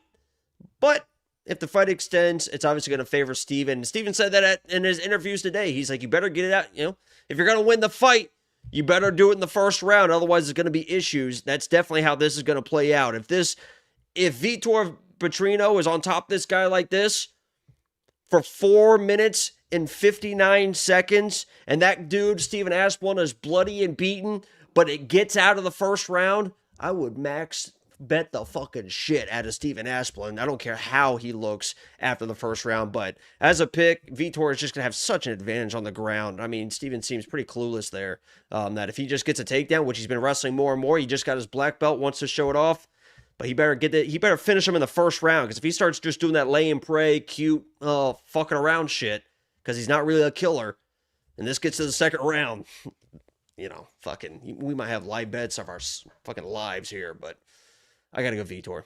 Probably early. Yeah, and Listen, I picked Steven. I was also very clear in my quick picks on Sunday. I'm not betting on this fight. I mean, that's less than a year ago, Angelo, to a 3-4 fighter. He was on top? That is not Steven on top. Just getting absolutely fucking... I get it. Listen, I get it. And I also get like that dude that was like, you're going to pick him based on...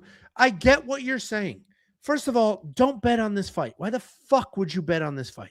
Vitor Petrino. Petrino, round 1. And then if it gets out of there, you have a live bet. So he's either going to win in the first round or he's going to lose, in my opinion. Possible. That has been the story of his career.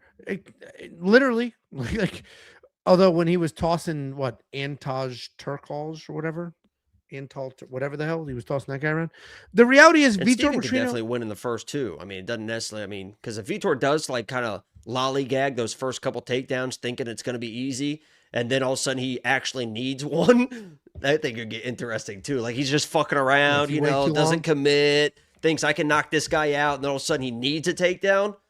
Oh no, Yeah, I mean, the reality is Vitor Petrino is the more naturally gifted guy. He's a better athlete. He's faster. He's probably stronger. But we have seen him lose in spectacular fashion and then not care. And sometimes mental people have mentioned too that his very important. Yeah, he has a broken hand or something. Yeah, like a month ago, his hand was wrapped still on his so he couldn't train at all. So. Yeah, I got a bunch of that sent to me after I picked Steven. Like, dude, I love the Steven pick. This just happened. So either way, it will be an interesting fight. I'll watch it. I'll enjoy it. I'm not going to bet on it. You don't need to bet on every fight. We have 14 fights on this card. About like a month ago. He's got a wrap on his hand. A little over a month ago. That's not even swollen though. But yeah. But yeah, you're not gonna put a glove on it and throw against the bag if you got it wrapped. If you do want to check out every pick, every bet, every tool, website's got it. WeWantPicks.com. It's freaking $10. It's 10. If you love it, keep it. If you hate it, cancel. It's $10. 10. Go back to the beginning of this video when we talk about what a McDonald's value meal costs nowadays.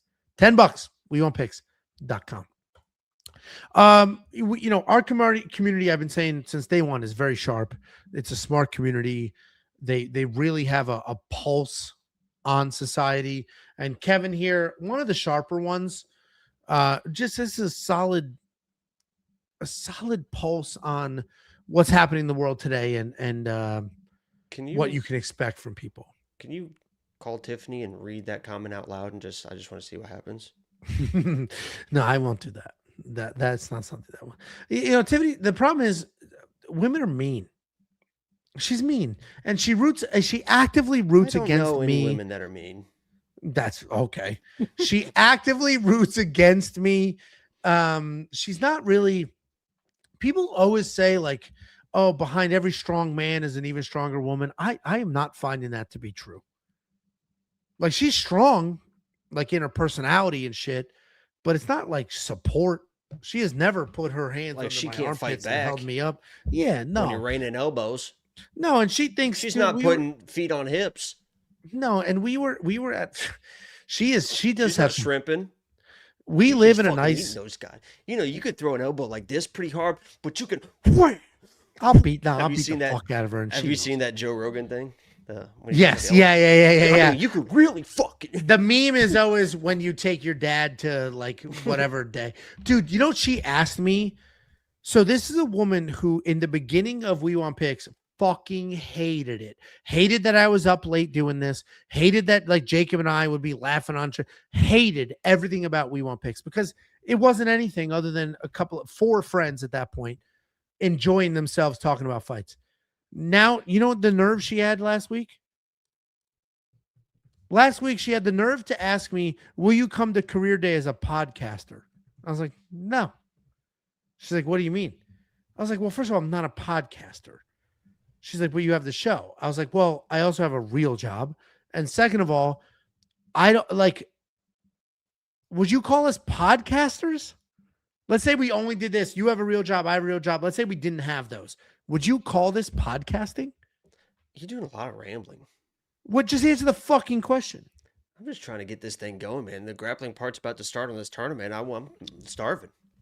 We're all starving. Type of 8 in the chat if you're hangry. angry.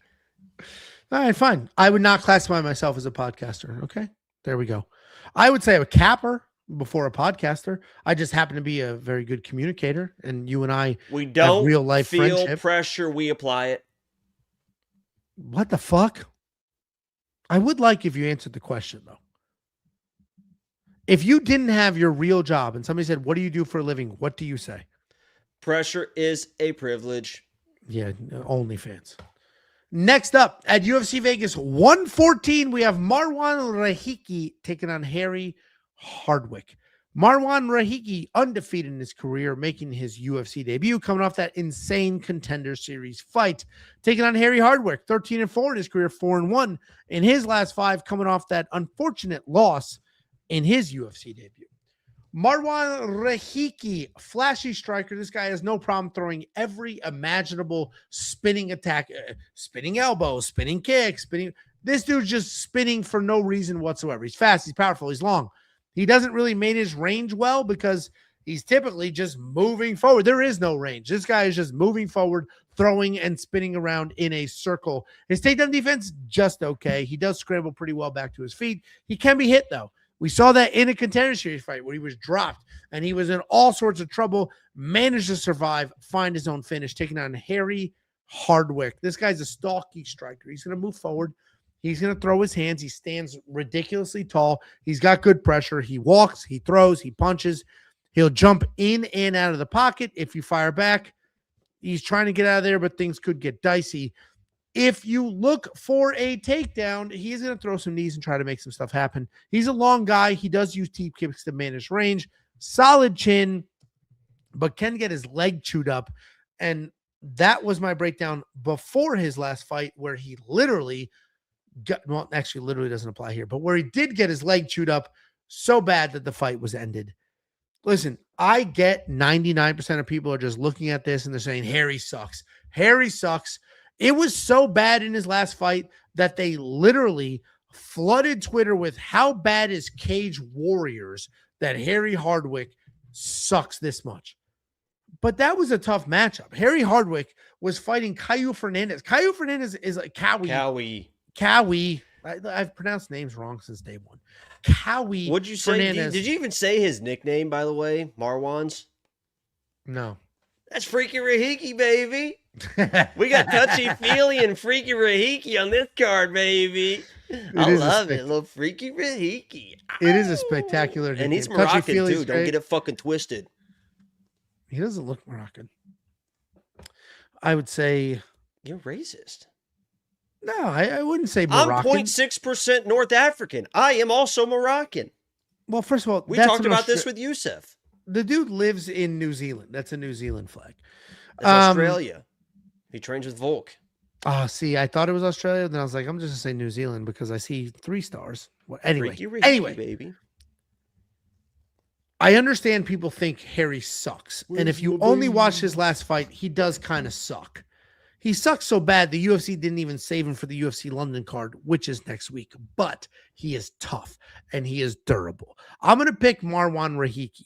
But of the debut guys on this card, which I believe we have 3 again, just like last week, Rahiki is one of my lower confidence ones because I think Harry Hardwick just got sort of a bad rap in his first UFC fight. The dude stepped up on 3 days' notice, up a weight class against somebody as good as Caio Fernandez, who just beat the absolute fuck shit out of Garam in his previous fight. So I think Harry Hardwick's getting a little short-staffed here, but I still don't think he wins. Marwan's going to be the pick, but if I'm basing everything off of just his Contender Series win, dude can be dropped, dude can be wobbled. He's tough. He doesn't quit, but the only bet here that makes sense to me is over 1.5. What do you think, Jake? Having phone sex with you, so Why are we singing sex songs? Who do you think wins this fight? Yeah, I'm on the, I mean, this is going to go one of 2 ways. This is going to be this fight's going to be very extreme. Marwan freaking Rahiki is going to look like the best fucking minus 265 you've ever spent in your fucking life, or this guy is going to get fucking exposed from here to the fucking moon. We got this guy throwing fucking kicks in a grappling match. All hell is breaking loose on Triller right now. Grappling match, so I just saw a flying crane kick go across. Now we got people entering the octagon or the cage here. Something to monitor. We will continue to monitor the situation, but he's going to have such a speed advantage in the striking, but this feels like a weird spot for Harry. Now, me and Angela both told you guys going into that Cowie fight, this guy is, I think I might have been a little bit more even further down. Harry was saying, like, this guy is not, like, he basically, like, just gets hit until people get tired, and then that's how he takes over fights. We both said Cage Warriors champions suck. Yeah, they're awful. And what's kind of funny, too, is he's kind of known for throwing calf kicks, and then he gets eaten up both his legs by the calf kicks, but you never really got to see who he can be. And if there was ever a guy that he can be all that he can be, would be against a guy like Marwan Rahiki. Like, let Marwan throw his wild, heavy, fast shit early, gas him out, and then start taking over as you do, because Rahiki, he does get hit. Harry's not the strongest puncher in the world, but he does get hit, which could wear him down, trying to get that finish early. But there's just such an athleticism and actual striking talent when it comes to Freaky Rahiki that he's probably going to touch this guy early, and Harry's either going to be able to fucking survive it and do what he does, which is possible, but I think he's getting hurt in this one. So I think that minus 265 is at this. It's a little. Do you like the over 1.5? I got a lot of criticism for the over 1.5. I mean, it's either gonna look really good or really fucking bad. I'll tell you that. Marwan throws fucking. I mean, he's not afraid to fucking throw down. The reason I like the over 1.5 is Harry is tough, dude. He got his legs beat the fuck up, and Cowie is good. People are like, oh, Cowie, dude, Cowie's fucking good, very good. Yeah, but this guy Marwan just like. He's not crazy. He's not throwing punches at your shins. Yeah, but exactly. Harry didn't get knocked out. He just I know, walk. but he just couldn't walk. Yeah, and he hasn't got knocked out or whatever. Fucking against these bean-eating European fucking dudes that he's been fighting. With the bean, beans. Like this guy Marwan's Moroccan, fucking Australian, throwing hot shit. He's gonna have some mustard on it. Couldn't be more opposite. My favorite things on TikTok are when Americans go to Europe and eat English food, and they're like, all right, here we are, we're gonna do a food review. We have cold beans. There's a guy with a food truck that is like in some place in Europe, Spud England or Bros? something. The guy that just throws a bunch of wild ass shit on hot potatoes, and he's got a line out the door. You know like what? Just the fucking wild beans shit? on top of a tuna, a baked potato, and they're like, yeah, it's Spud Bros. It's a baked potato with beans and tuna, and then get cheese. other stuff on it. I mean, I've never seen. No, that's their signature: beans, tuna, cheese. Just a big ass scoop of beans on a baked potato. There was some butter on there, and they're like, "I love it. Oh, I love it so much." Governor. Meanwhile, you go to Texas Roadhouse, you get yourself a loaded baked potato, best shit you ever had in your life. If anybody in that line, potatoes, man. You don't have to like them, but I can promise you. Just throw in some fucking. Why we got to church it up? Let's just throw in. Everyone likes tater tots. Why do we have to act like we enjoy fancy the foods? Potato? Just turn it into a fry. Do you or agree? A tot? Like, why are we acting like we have to have fancy foods and we like them? What happened to just baked potatoes are not fancy. I went They're to literally Chicken like and Pickle and had food. some fucking chicken tenders. Fantastic. You know what I got? Last time I went to Chicken and Pickle, I got the grilled chicken. The chicken Caesar wrap. Just okay. And the I am on a skillet. mission. You guys see what Angelo? We went there the other day together. Me and Angelo. Look at what he was eating. We did. We did not. Look at this. I fucking love a chicken Caesar wrap. That's just a s'more skillet. I think they called that. Where's that from? Yeah, where's that from? No, I'm serious. Where's that from? I would enjoy that. Where's that from? Okay. Go to the website. It has all the things. Thank you for being here and supporting us despite this 2-hour. All hell did break loose in that trailer. I don't know what the hell was happening. It's a grappling match. I don't even know who it is at this point, but they were started throwing punches and kicks and. This guy said, "What the F is Chicken Pickle?" It's a pickleball place that also sells food and alcohol. It's actually awesome. It's basically Top Golf, but for pickleball. Yeah, it's awesome. Pickleball is a ton of fun. But it also Chicken has and like an outdoor area, and you can play ping pong or cornhole or. I've only been there twice, and both times I was like, "This place is fucking sweet," and I wish I was here with The Jake. food's decent. You're my The pickleball food is buddy. like if you go to like one of those movie theaters with that you can Yeah, order like the food and cut stuff, here like- by my house. Yeah. Yeah, It's like it's not good. It's not like Yeah. shitty food, but it's not the best food, but it's good enough for the atmosphere. Yeah. And Jake, I appreciate you, man, because sometimes we just get going. I'd wish this podcast lasted 5 hours. We want picks of the best. Thank you, Jake. Thank you for being here. Thank you for appreciating the hangout. I appreciate it. If you guys enjoy the longer ones, like the stream right now, because honestly, I can ramble for hours. Well, that's the problem. I do feel I'm drinking a little bit, which is why I'm a little more rambly than usual. I usually feel like a sense of urgency, like I gotta next fight, next. It's too long. Oh my god, because Tiffany will text me like, "Oh my god, nobody's gonna watch a fucking." It's like honestly, like you don't know what the fuck. These people are like just listening at work. They're like just listening in the background as they're doing stuff. There's probably people. I bet there's somebody playing Arc Raiders right now. Stream Stipend Tifu. Wouldn't you listen to the actual game? Back in the day, what my thing was back in the day was I would play. What is so funny? I don't know. Back in the this was the I'm about to perfect say- embodiment of a stream going long for no reason. What the fuck ever. That's why I laughed. Okay, well, people are going to really appreciate this, and they're going to be able to relate. I would drink and play Call of Duty if my friends weren't on or my friends got off or whatever. And 360, you used to be able to load in music to your 360, and you could play it in your headset while the game was playing. So I would just play Search and Destroy or Free For All. A lot of Search and Destroy with just like some fucking like Avant in the background, some Usher, just some nice like relaxing music. I'm fucking like I used to drink fucking SoCo and Mountain Dew. That was my go-to, so I could just stay up all night but get hammered on the fucking SoCo. Sit there and just play like S&D with a little Avant in the background. Dude. I haven't. Do they still make that shit? I haven't had that since I was 23 years old, dude. That's crazy. This gentleman, GSXR Gaming X, is watching us playing Arc Raiders. Thank you See? for being here. Called it.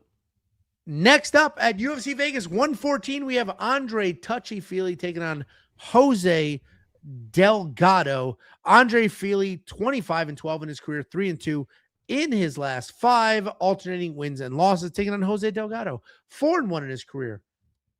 4-1 in his last 5, 10-2 in his career. He is coming off that first UFC loss. Andre Feely, at one point in time, was like the alpha male guy. He was going to be the next big thing because he can wrestle, he can strike, he can do all the stuff. The problem is the UFC bought into the hype as well, so they rushed him. And if you look at his career, he has fought some absolute killers really early. And it honestly took some years off of the peak of what should have been a successful UFC career. He's a well-rounded guy. He can be a technical striker. He's got a little bit of dog in him. He also has a negative striking differential. This guy gets hit to shit and he just starts throwing back. Sometimes he wrestles, sometimes he doesn't. The takedowns, decent. He averages a little over 2 per fight and did use the takedowns and some veteran savvy against Christian Rodriguez in his last fight. Taking on Jose Delgado. This guy is a rangy striker. He uses kicks to stay on the outside. He comes in, he fights really well inside of the pocket. And this is going to sound like a crazy comparison, but he's got that Mike Tyson upper body movement where it's just like big bob weave and then bang, bang, bang. That's called peekaboo boxing. If you knew anything about anything. Yeah, no, I know shit.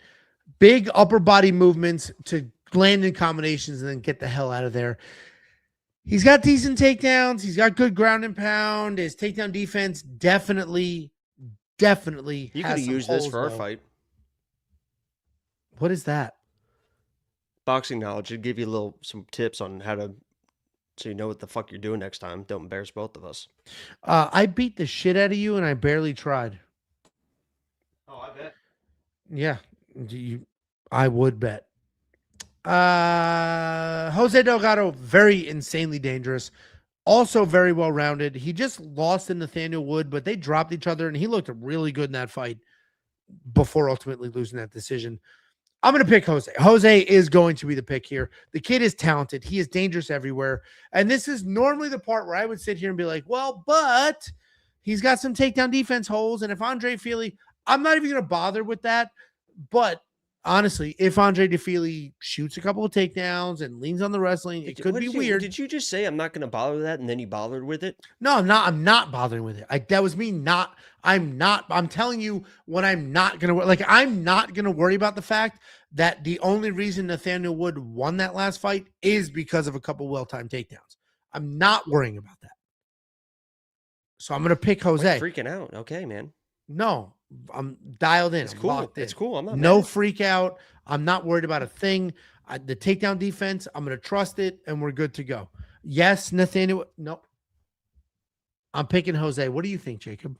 Yeah, most people believe, and I don't think it was quite as convincing as a lot of people, but a lot of people think that Delgado won that fight. I think he won the fight. Obviously, he knocked him down, almost finished him in the first round. It was a close second and third round, but it felt like he had the more impactful shots, and Wood's face was kind of beat to shit. But at least he showed that he's not a first round or bust guy. He definitely slowed down in the speed or whatever, but he hung tough in there. And Nathaniel Wood at this point, I think, is probably better than Andre Fili. If you look at Andre Fili, when he fights people that are kind of in his face with the boxing, that's where he can kind of struggle. Like if he's dictating the space and he can mix in those takedowns and stuff like that, he's always going to be live for a shot because he's a long rangey guy with one of the best nicknames in the game. But against Cub Swanson. Cub Swanson's a good boxer, and there's nothing wrong with it. Cub Swanson, I think we would agree that Jose Delgado is probably better than Cub Swanson.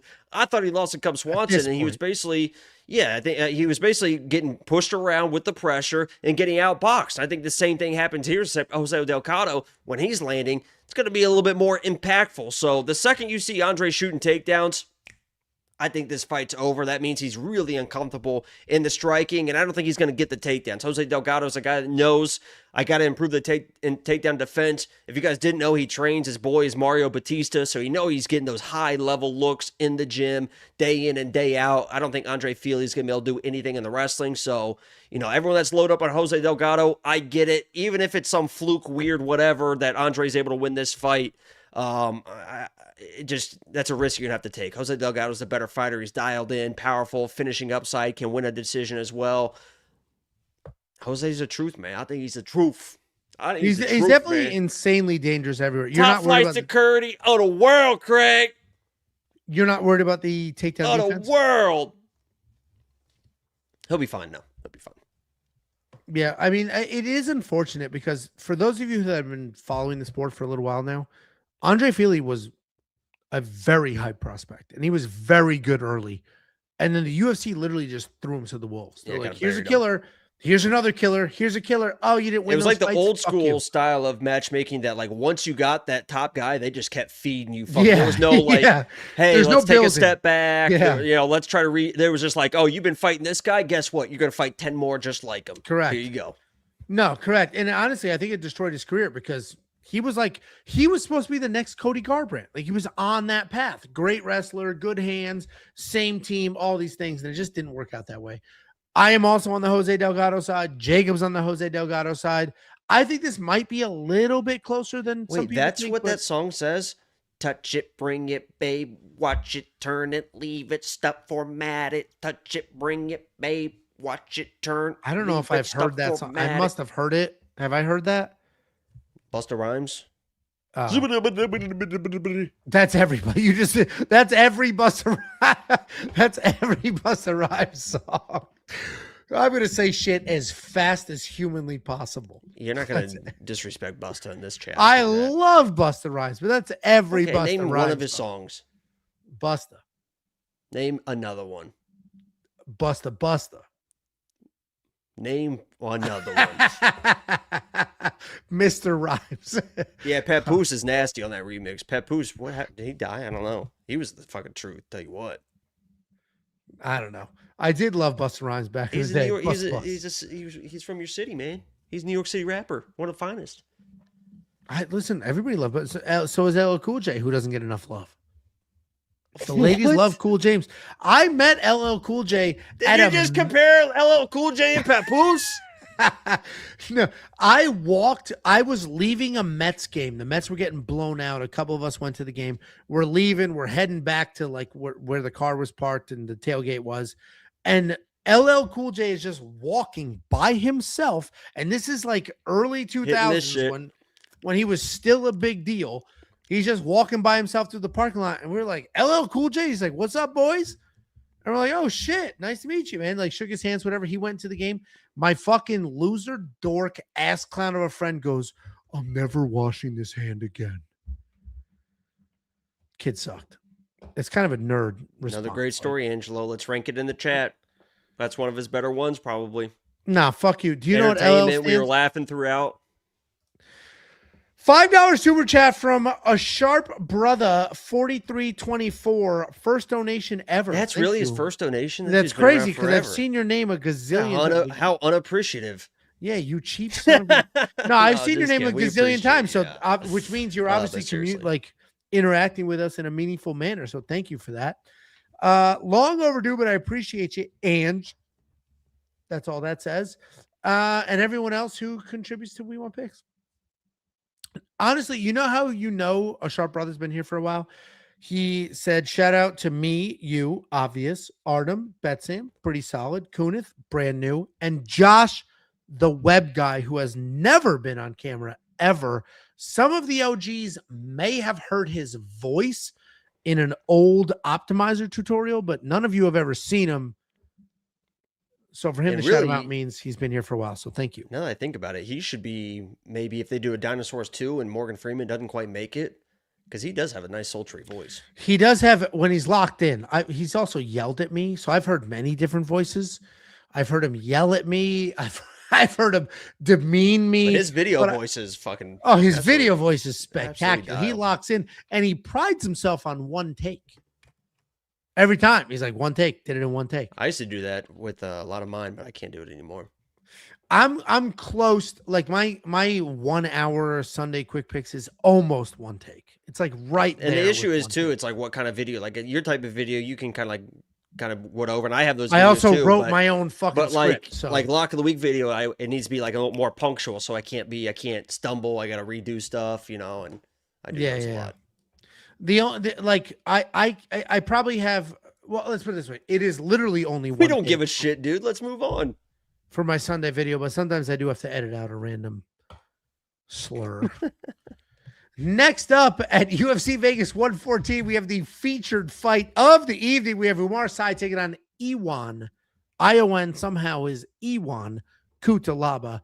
Oumar Sy, 12-1 in his career, 4-1 in his last 5. He's coming off that bounce back win over Brendan Ribeiro. Taking on Ion Cutelaba, 19-11 in his career, 3-2 in his last 5. Coming off that controversial decision loss to Modestas Bukauskas. Oumar Sy is a guy that I've said some horrible things about because he didn't manage to beat a very old, goes to the same gym Jacob goes to, Alonzo Menafield.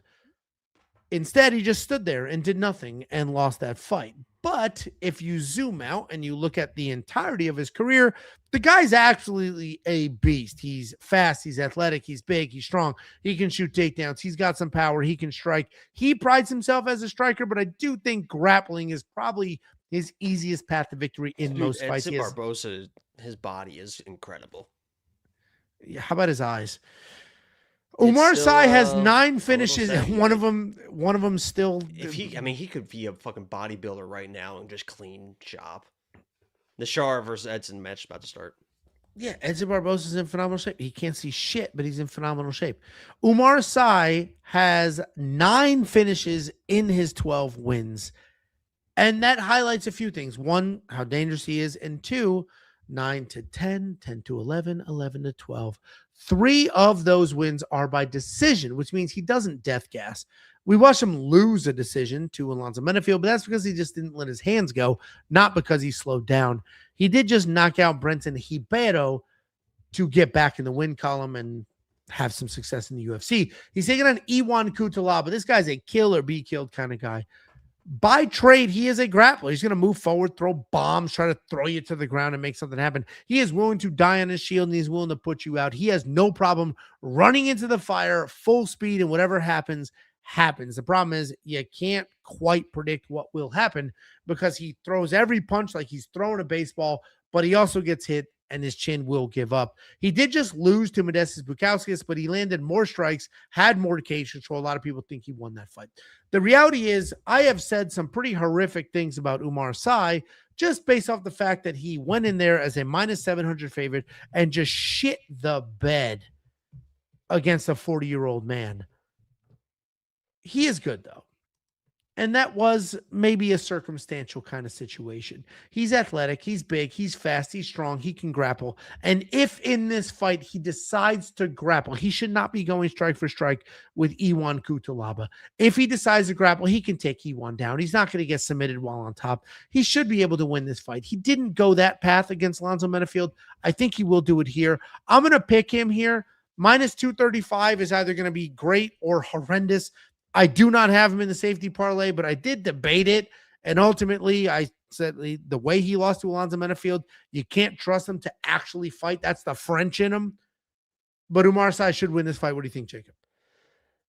This French dude is not gonna like what is coming his way in this fight. He is not gonna like the pressure that Cutelaba is gonna bring him. And the second that he just fucking like ducks down and tries to get like a half-ass takedown off of the pressure from Cutelaba and doesn't get it, this guy's in fucking trouble, man. This guy does not fight the same in front of the French crowd as he does even in the US, but especially in that little quiet little apex. He's not going to be able to bring the energy to get those takedowns. This guy Cutelaba is going to be in his face from the opening fucking bell, throwing heavy hot shit. And Cutelaba's really only been taken down by Felipe Lins, but if you watch that fight, Felipe was able to get the takedowns because he was beating the absolute piss Netflix co-main event Felipe Lins? That's the one in the only, Holy the one that's on a shit. 4-fight UFC win streak, but still got cut for nobody knows why. He beat the fuck out of Cutelaba's front leg. Like, Cutelaba couldn't fucking put any weight on it, couldn't get the jab going, couldn't, like, pressure anything, and in the takedown defense, you saw that it affected him. Oumar Sy is not going to do that. He's probably going to be shooting fucking scared to death, naked-ass takedowns, and I don't think those can take Cutelaba down at this point in his career. Cutelaba, still only 32 years old, looks absolutely fucking dialed on the gram. I'll tell you what, this guy's fucking jacked out of his fucking mind. And the second that Oumar Sy just kind of does one of those like half-ass, like slight bend over takedowns and gets stuffed against the fence and Cutelaba backs up and just starts throwing wild shit, this French dude is going to shit his fucking jocks. I tell you that. Cutelaba's going to get it done and probably get it done by finish. Yeah, I mean, that's a crazy pick, but it's not that crazy. Like, I get it. We have seen Oumar Sy stand there and do nothing against a 40-year-old man who also at times has stood there and do nothing. Where you've never seen a Cutelaba fight where he did nothing. Even Sy if Sy just gets on top of this guy and Cutelaba's in full guard, Cutelaba will throw elbows from the bottom. I could see him fucking scoring better from the bottom in winning this fight. Yeah, listen, that's why he's not in the safety parlay. He burned me once as a tremendous favorite against a 40-year-old man. I can't do that again. I can't fall into that same trap again. I can't. It's funny seeing Cher grapple. He's like still fainting all the kicks. He grappled against Harmon. I know, but it's funny see him faint all these kicks too. Holy shit. Hilarious. We just got fucking Steven McTowley just gifted 5 YouTube memberships. I appreciate that. I didn't even mention that YouTube members, if you guys become YouTube members, and thank you, tell Steven McTowley, possibly. McTow, yeah. Make sure you tell him thank you. But there's a special for YouTube members. There's a special prop video. It was like an hour last week going over what I think. Know. I feel bad because that's a lot of effort for that video that gets not a lot of views because we got like 130 members. My goal for the whatever we got up to like 100, almost 170. But then obviously with the turnover and stuff like that, because a lot of people on the stream, a lot of people that are members are because they love the streams. I appreciate that. And they're gifted members on the streams and stuff. So that gifted membership expires after a month. Right. But you never got anything for it until the last 2 weeks. You just were a member for whatever, but at least you get you get a video now. So If the YouTube membership is something that people like, the Sunday videos, I record those typically on Fridays. So if YouTube members, if that's something that matters to you, I can upload those and make those public to you all before it goes out to the rest of the world. So yeah, thank you for being here. Genuinely appreciate the membership sponsors. there's been no takedown so far. A lot of just collar ties. Next up at UFC Vegas 114, we have the co-main event of the evening. We have Amanda Lemos. It's not Lemos, it's Lemos with an SH in Looking America. hot as ever, by the way. Okay. Taking on Jillian Robertson. Amanda Lemos 12, and that's not the right record. 12 and 1 in her Robertson. career. Who wrote 12 and 1 for Amanda Lemos? Some asshole wrote that record. She is 2 and 3 in her last 5. She is coming off that snooze fest loss to Tatiana Suarez. Taking on Jillian Robertson, 16 and 8 in her career. Can we trust that? 4 and 1 in her last 5 on a 4-fight win streak. Amanda Lemos, the reality is, first of all, this fight was just got a takedown. This fight was supposed to happen at UFC Vegas 112. It didn't happen because Amanda Lemos had a bump on her lip. Please. No, I'm fine. She had a bump on her lip, and the commission looked at it. They're like, that might be herpes. That might not be. We don't know what it is. You're not fighting. And they literally canceled the fight over it. And I get it. God forbid somebody go in there with a communicable disease and somebody else catches Name something. all the communicable diseases that you can think of. Chlamydia, herpes, AIDS, monkeypox, whatever the disease was from the Outbreak movie, COVID. Angelo, enough rambling. Can we go do the breakdowns? Jesus, man. Amanda Lemos, a Muay Thai striker. She likes to manage that Muay Thai range. She's got fast hands, a ton of power, very good takedown defense. But because her hands are good and because she's fast and because she has power, everybody tries to take her down. So the takedown defense is good, but she's stuck defending takedowns in most fights, including her last fight against Tatiana Suarez, where she spent the entire thing against the cage. Jacob and I were live there in person. I ate a couple of tacos, came back, nothing fucking changed. Tatiana Suarez's back was against the cage, trying to stay upright. She's taking on Jillian Robertson.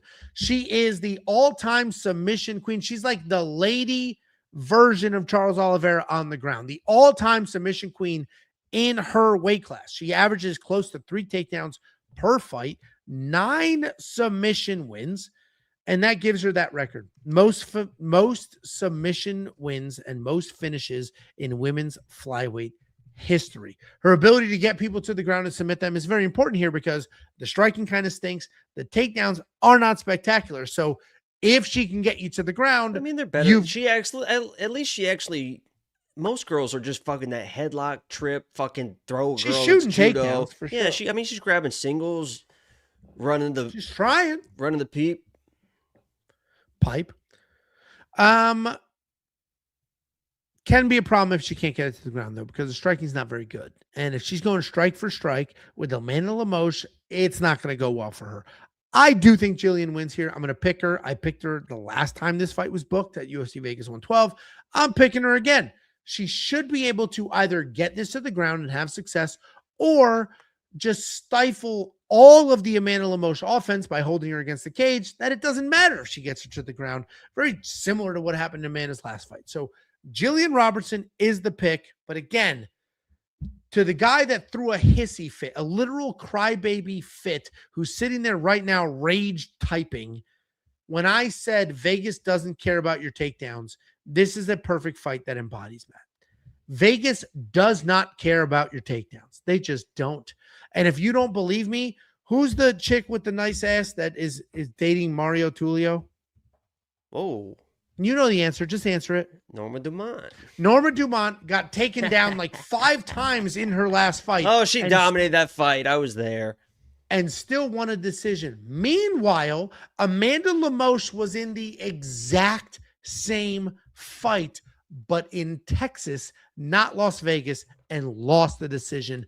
There's your example, you ass clown Muppet. I am picking Jillian Robertson, but Vegas does not care about your wrestling. So Jillian's going to need to threaten submissions and maybe get her hands going, which I doubt. I'm pissing again. What do you think happens, Jacob? Yeah, I obviously, I mean, guys, you gotta fucking, I don't know what we're gonna do about Angelo. We got about a minute and a half before that he can milk that prostate to get that fucking pee out of a little pee hole. But the guy's got a problem. I mean, he's been rambling. He's been incoherent half of this stream. I just want to apologize to you guys because we try to keep it professional on this, but Angelo's kind of gotten away from us. He's kind of, falling off the wagon, I guess. But how can he fall off? How could a guy that size even get on the wagon to fall off the wagon? That would be my question for the wagon. But it's clear that his alcoholism and the drinking has gotten the best of him. And just continue to pray for the guy. He's got a loving family. We're trying to get him the help. We're trying to support him. And I just want to apologize. I expect better from him, and I hope that someday he comes better. I hope someday he does clean up his life and becomes the person that we, around him think that he can be. So, obviously not a great situation, but Jillian Robertson is led by Dean Thomas. We love fucking Dean. Dean knows what's going on. He knows the game plan. And what did me and Angelo talk about earlier in this fight card? About strikers that are facing wrestlers that fight. Strikers that are facing wrestlers that kind of wait for the takedowns. They're just kind of sitting there waiting for the fucking takedowns. Amanda Lemos is kind of like the quintessential person of doing that. Like, she knows that the takedowns are probably coming. She's going to have her hands low, and she's kind of trying to land just kind of one shot as the person's coming in. And Jillian, at this point in her career, remember, only 30 years old, but has all this UFC experience, really good coach. They're going to have a game plan. They're going to know that she's going to throw kind of a wild right hand as she's coming in. Who's her coach? Who, Jillian? Yeah. See you guys. A really good coach. Who? See you guys. It's not Din. It is not Din Thomas. It is not. This bitch, she is not training with Din 24/7. And Din's got a great mind for the sport. He can read what's happening in the moment. No way he's running her fight camps and coaching her 24/7. No fucking way. No way. Where was he for those 8 losses? Was he there too? I'm sorry, guys. We had a little discussion while you're away, and we just want to let's just move past it, Angelo. We're not mad at you, Angelo. Nobody in the chat, right? Chat, you can agree. Nobody's angry with you. Nobody's mad. We're just, we're here. We're here for you. Thank you so much. But yeah, the issue is Amanda isn't active enough in the striking, and when she does get taken down, she fucking kind of just stays on the ground. Like, she did okay versus Tatiana and stuff like that. She's done okay, whatever, but Jillian is a little bit different. She is always looking to advance positions, and I'm not worried about her like not doing enough in the scoring. She's gonna have such control on top and float with a girl like Amanda, and put her in some bad spots and win this fight. I think she can get the finish, but it could be, could be a decision, I guess, but probably maybe a finish. I don't know. But I like Jillian. She's one takedown around, and if she gets it, she's gonna really maul this girl. So I was surprised to see that the over 2.5 is juiced. That surprised me. Yeah, on stream we're definitely gonna get a little bit aggressive. Yeah, I mean, Amanda Lemos has been submitted. And that's before. good. Pure Sparks. Yeah, Angela, we're not mad. We're a little disappointed. I think we're all a little bit disappointed, but we're not angry at you at all because we understand what's going on. I don't understand what's going on. So if you do, I know, then that's fine. That's okay. Hey, that's okay. It's okay. Amanda Lemos has been submitted before, and I'm not even including when her back was climbed, or no, when she was head and arm choked against the fence by Jessica Andrade. She's been submitted genuinely the old-fashioned way, and Jillian Robertson is the all-time submission queen. And I'm not saying that's what's going to happen, but I am saying I am surprised that the over 2.5 in this fight is juiced to the gills. Because if Jillian can't get the takedown, she might just get her face bashed in. Oh, this could be a weird fight for sure. Her coach would never allow it. Was he her coach for her 8 losses? No, I think she's gotten way better since she's been with Dean. But Dean works; she's a head corner. He works with her all the time. They work with she does her camps with Dean. So she's only been with Dean for 4 fights. The last 4 fights, no other fights. I think that literally might be true. If that's true, then all right. You're right. Listen, I think this fight's a little. Why bit would you closer think that he's not as smart as other people? I said he is incredibly smart, has incredibly good reads on fights, but to just say because her coach is good, she's good is crazy. We've got Dean Thomas. What do you have against Dean? Why do you hate him so much? Nothing. We have seen plenty. I don't ever see you disparaging Trevor Whitman or Henry Hoof. I have. Or Ray Longo, but something about Dean, huh? Something about Dean. I have disparaged all of those. You guys following me on this one? Henry Hoof has coached plenty of duds. RDR's got a nice jab. Jinx. And that huge step in knee. It just didn't really work in this fight. Knee, you say?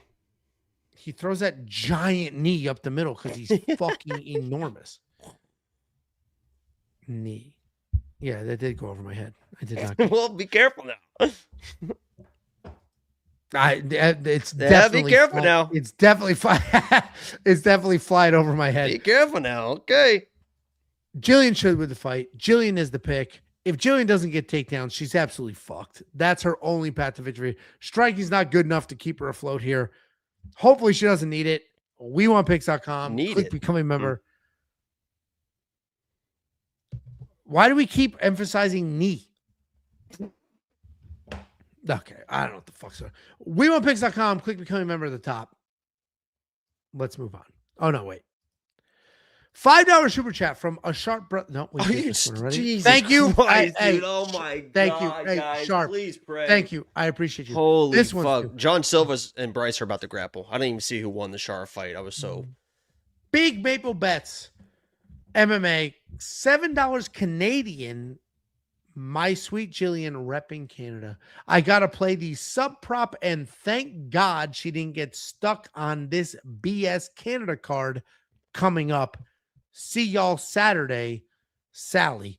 What's the that Edmonton card? Does it suck? I haven't. It's Gilbert Burns and Mike Malott as the fucking main event. They just announced.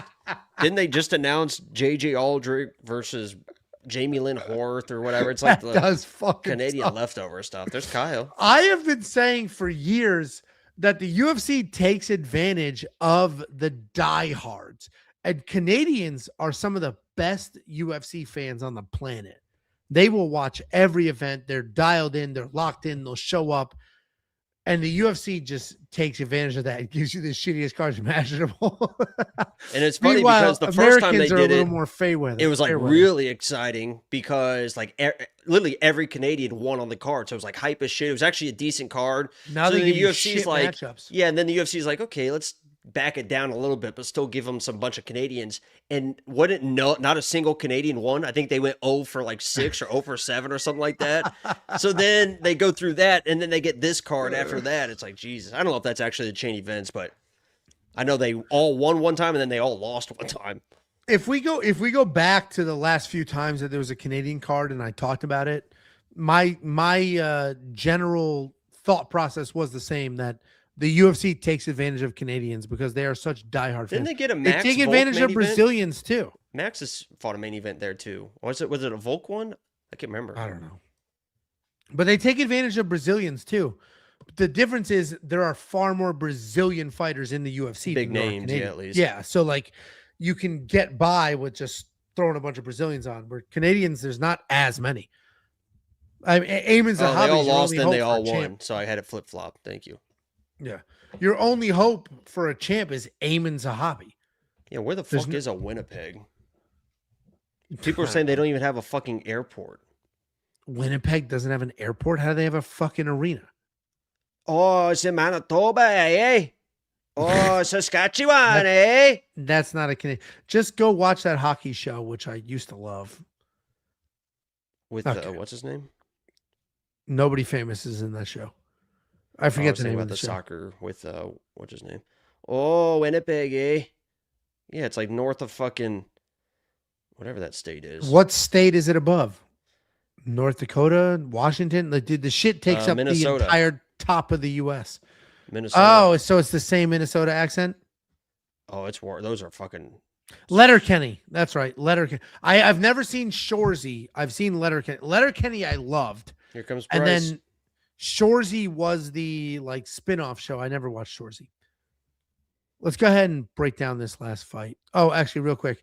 This guy asked, Andrew Dowd said, can I get your site in the UK? Yeah, we are not regional agnostic. We're not a sports book. We're not a casino. We have tools and picks and bets and insight and artificial intelligence. We're not regional by any means. Like there are people. Lil Wayne. Oh my God. There's people all over the world that can and have signed up for premium membership, especially with Artem and Betsam and our very specific. The fact that the two of them are both in New Zealand is kind of crazy. We need an English. If you're an Englishman or an Asianman, we'll take an Asian or an English guy to do breakdowns, and you have a meaningful following. Let us know. We'll bring you into the fold. Oh, I like the beans. We have too much America and too much New Zealand. We need a couple other exposure points. There is only a couple hundred people at this event, which is pretty funny. Oh, it's a tiny arena? No, it's a big arena. It's just there's nobody there. What do you mean there's nobody there? Oh, the how one can you're I watching explain now. it better? I thought, Angelo? motherfucker, I thought you were drunk bitch. I didn't want to say anything to your face, but you fucking alcoholic fuck. You're ruining everyone around you's life. You stupid bitch. Get some fucking help and just man up and stop drinking so much. So they had to carve your face apart turd burger. I thought you were talking about the Winnipeg card still. Okay. Next up, at UFC Vegas 114, we have Josh Emmett taking on Kevin Vallejos. In the main event of the... No, that's not a Shay. Okay, that's how everyone says it. It's Vallejos. You fucking idiot. Okay, we're going to do that again? Josh Emmett, 19-6 in his career. A very unfortunate 1-4 in his last 5, riding back-to-back losses. Taking on Kevin Vallejos, 17-1 in his career, 5-0 in his last 5, heading into his first UFC main event. Josh Emmett, we all know at this point, was a very good wrestler, an accomplished wrestler who used his wrestling early in his career, then knocked a couple of people out, and then decided, hey, I don't need to wrestle. This is a lot easier. He has so much power in his hands that he has 12 1-2 knockdowns in 17 UFC fights. 12 knockdowns in 17 fights. There's only a handful of fights where he did not have a knockdown because he obviously had multiple knockdowns in a couple of those fights. But the problem is once he switched to just trying to knock people out and abandon the wrestling, his whole fight strategy, the dynamic, everything changed. He is dangerous as hell. He has fought at a very high level for a very long time, but he did just lose to Yusuf Zalal in 98 seconds where he was taken down and submitted. He's taking on young up-and-comer Kevin Vallejos. Powerful striker. Vallejos. Not Vallejos. What is Vallejos? The L's are a J and the J is also a J? It's not a J. It's not a J. It's a Vallejos. You know how, if you're fucking, if you fuck Cuba and you want to say she got so a the nice L's vagina, are a J and the J is a Y? The L's like are a J and the J is a Y? You say Vallejos like a vagina. I don't say that. I don't say it at all. There's no point. Bryce just took him down. There we go. John just took him down. Kevin Vallejos.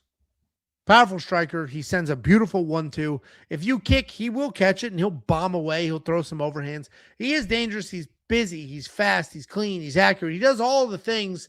He does have a few submission wins, but the reality is there are grappling holes on his sides. He can be heavy on that front leg. So if you want to exploit that, you can. Nobody has yet, but I'm trying to get ahead of the trend here. And I don't expect Josh Emmett to expose that either, because Josh Emmett likely comes in here, looks for a giant overhand, doesn't find it, gets dotted up, and just outworked by the younger, faster, more accurate Kevin.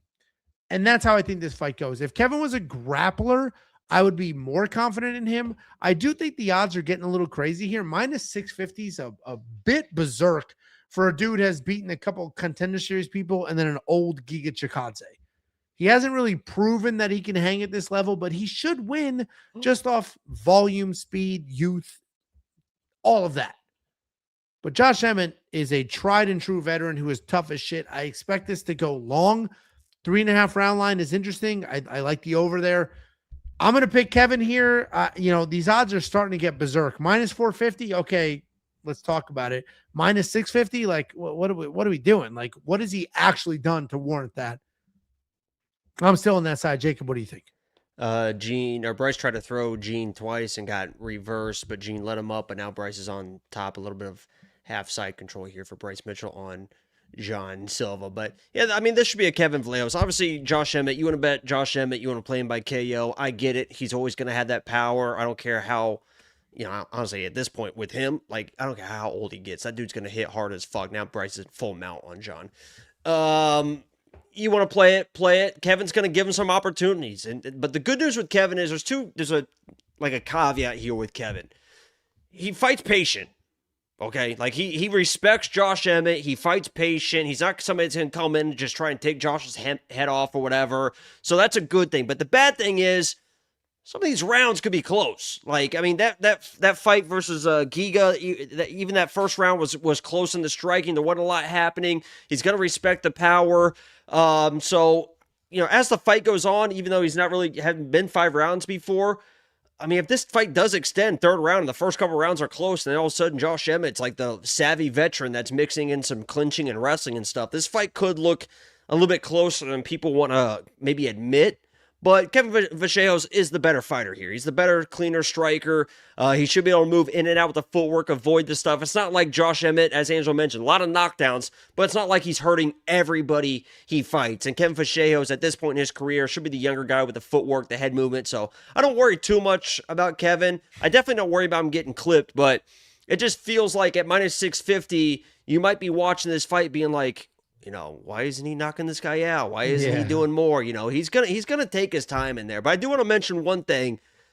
Josh Emmett, it was kind of a tongue-in-cheek situation, but they asked, like, do you think that he needs to, or are you excited to fight a boxer? Because, the last fight, obviously with Yusuf, he never even landed a fucking strike at that point or whatever. He's like, I think he has to strike with me. I'm not sure what else he can do. Then he paused and he goes, does Argentina even have wrestling? And then he smiled afterwards. But it's pretty funny that, honestly, Kevin Vallejos might get back to him, and he seems like a pretty proud guy.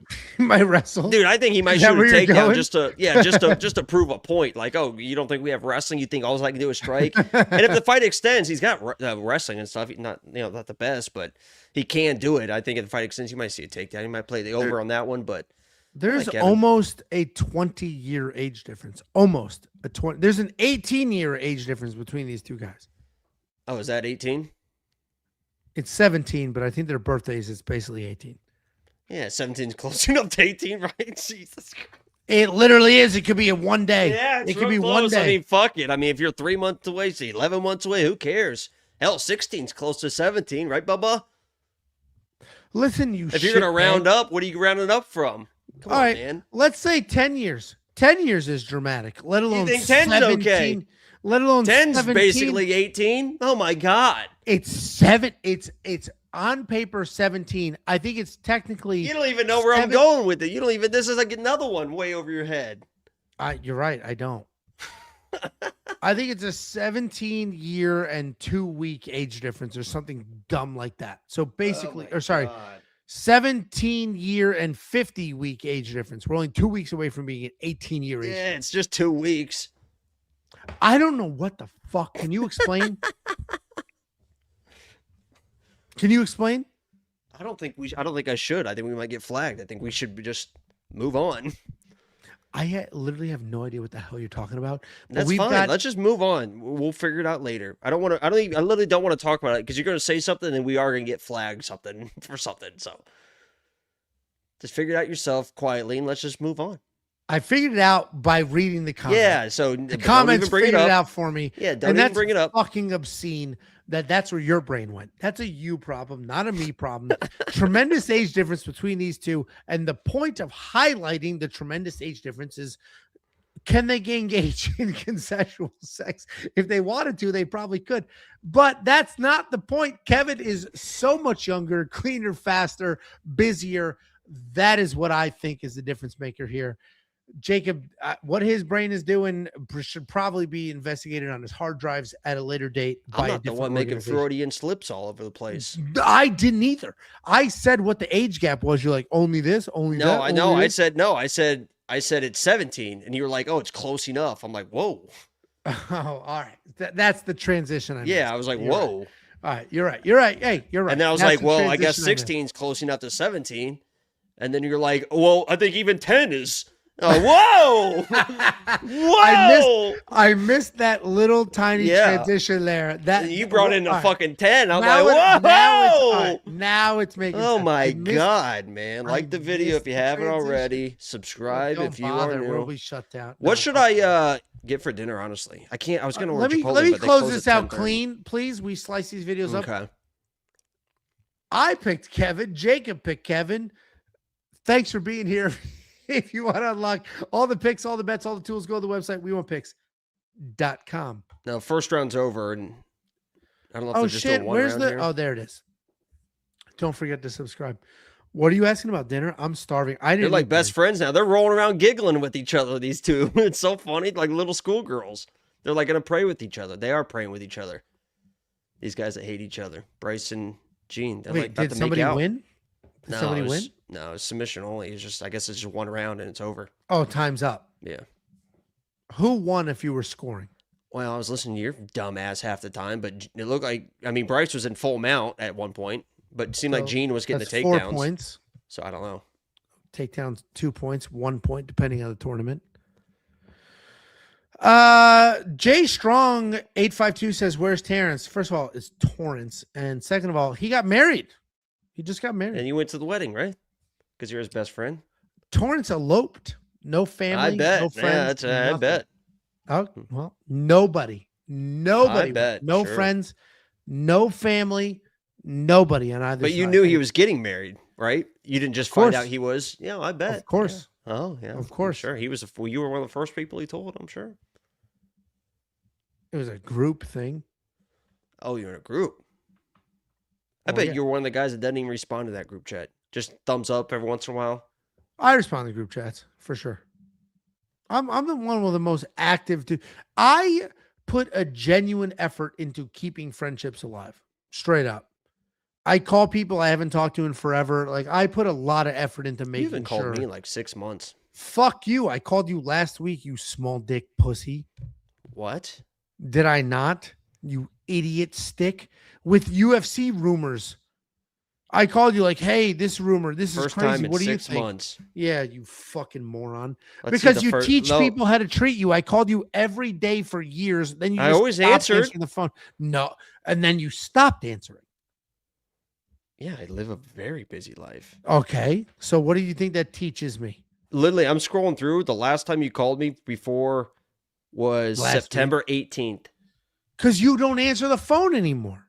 You called me last week. That was the first time since September 18th. Hey, if it was up to me, I'd call you every single day. I'd go on a nice walk. With Oh, Wonder wait. Dog. That was an outgoing call. 22 minutes. So that wasn't even when you called me. Well, I missed called you call last. I called Was you the last earlier week in and that you answered. day.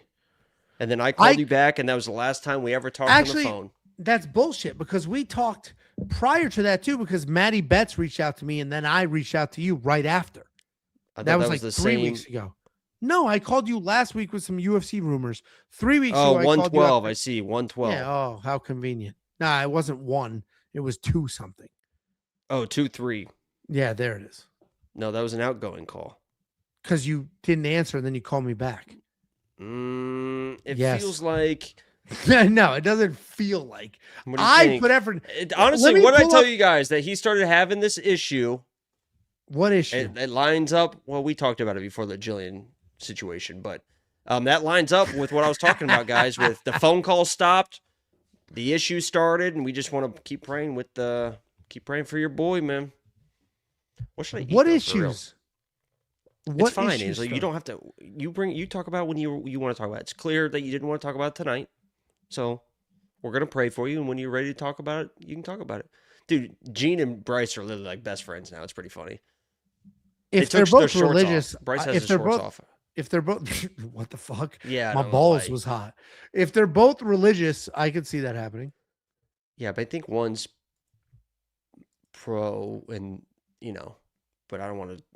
I don't Put that know on if our- the on the if the Silva in Jean Silva translates. I didn't even figure out what to eat. I'm Or fucking Wendy's? starving too. I didn't have dinner either. No, get a big arch, dude. Do it. I don't want a big arch. I get a number 7. Pussy. Two Fucking cheeseburgers. Small pussy. 2 cheese. You know they have a 2 cheeseburger, a 20-piece nugget, and a 2 fry value meal for like $11 now. Say that again 2 without cheeseburgers. slurring.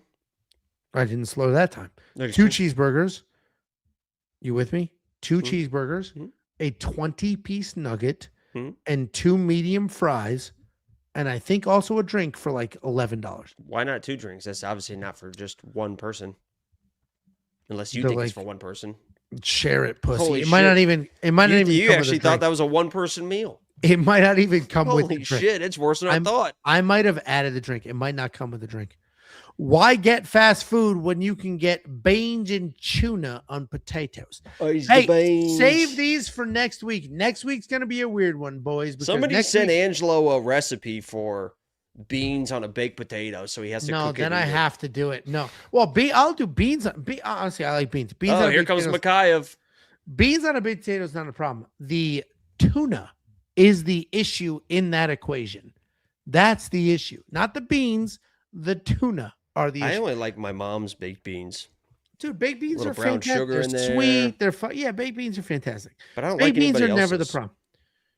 Bushes? Is your mom just opening a cans of bushes, or No, she's she buying has their own beans little. from the store? She's got her own little concoctions. Like I think it's my dad's mom's recipe. Wait, if I remember, she right. buys raw beans and then cooks them, or she uses bushes as the base.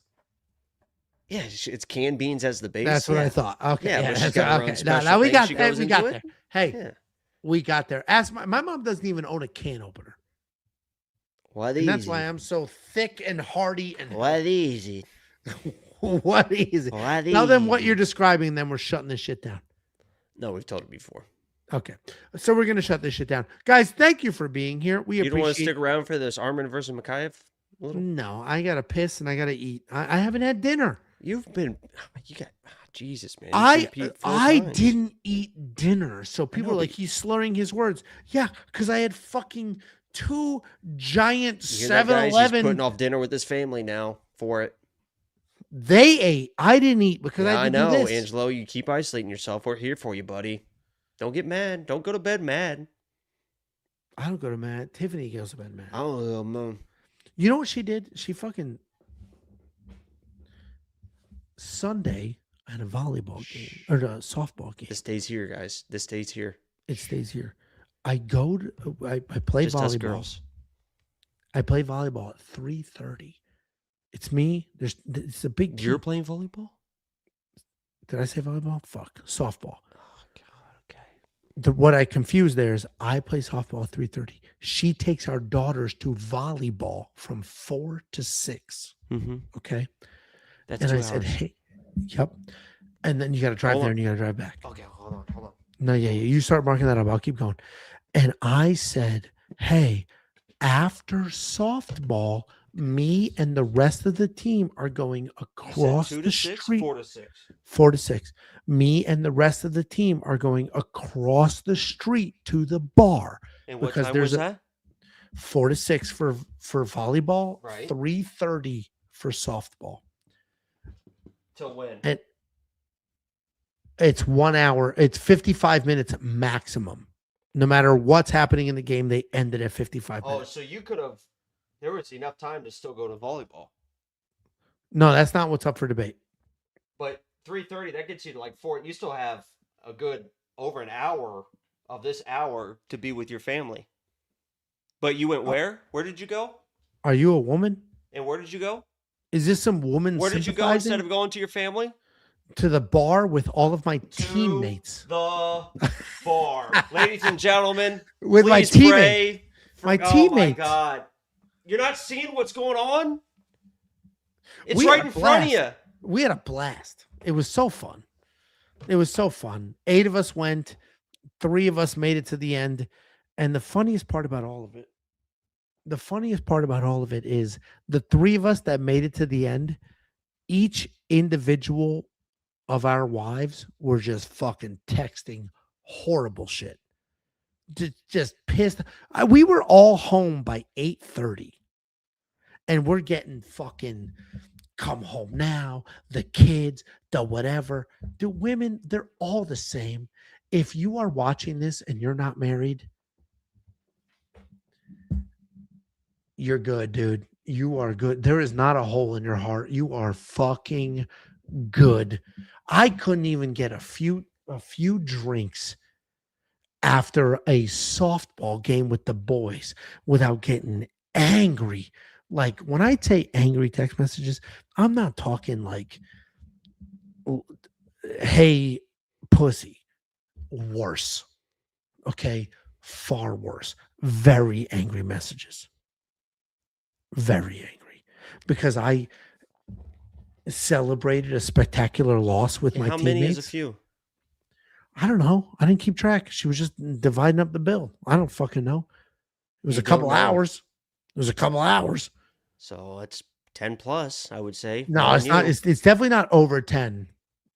Last time we did this, there was 4 of us, and the lady gives us our bill. We're like, what the fuck? And she's like, 40 beers. We're like, 40 beers? She's like, you have been here for 5 hours. We're like, oh, okay. That's not what happened this time. That's not what happened. That's not what happened this time. That's not what happened this time. Armin just almost guillotined Mikhaev, by the way. Did Mikhaev get a takedown? No. So Jason's not wrong. Jason says maybe you should give her a night out. That's the beauty of this, Jason. I have never once ever in the history of this very long relationship said no to anything. She gets girls' night outs. She goes on girls' trips, does a girls' weekend. I've never said no. So when your boy wants to crank a few inside the park pop flies and then have a few beers to celebrate making Armin's on top. contact, Mikhaev that's tried to crazy. Grammy roll. All right, we got to shut this down. If this goes past the 3-hour mark, the algorithm's going to fuck us up. Any last words for the people? Sorry, just keep praying for Angelo, guys. Like the stream if you're still here. We don't know how long he's going to be here. Thank you so much. Hey, thanks for being here. Come watch one of our softball games.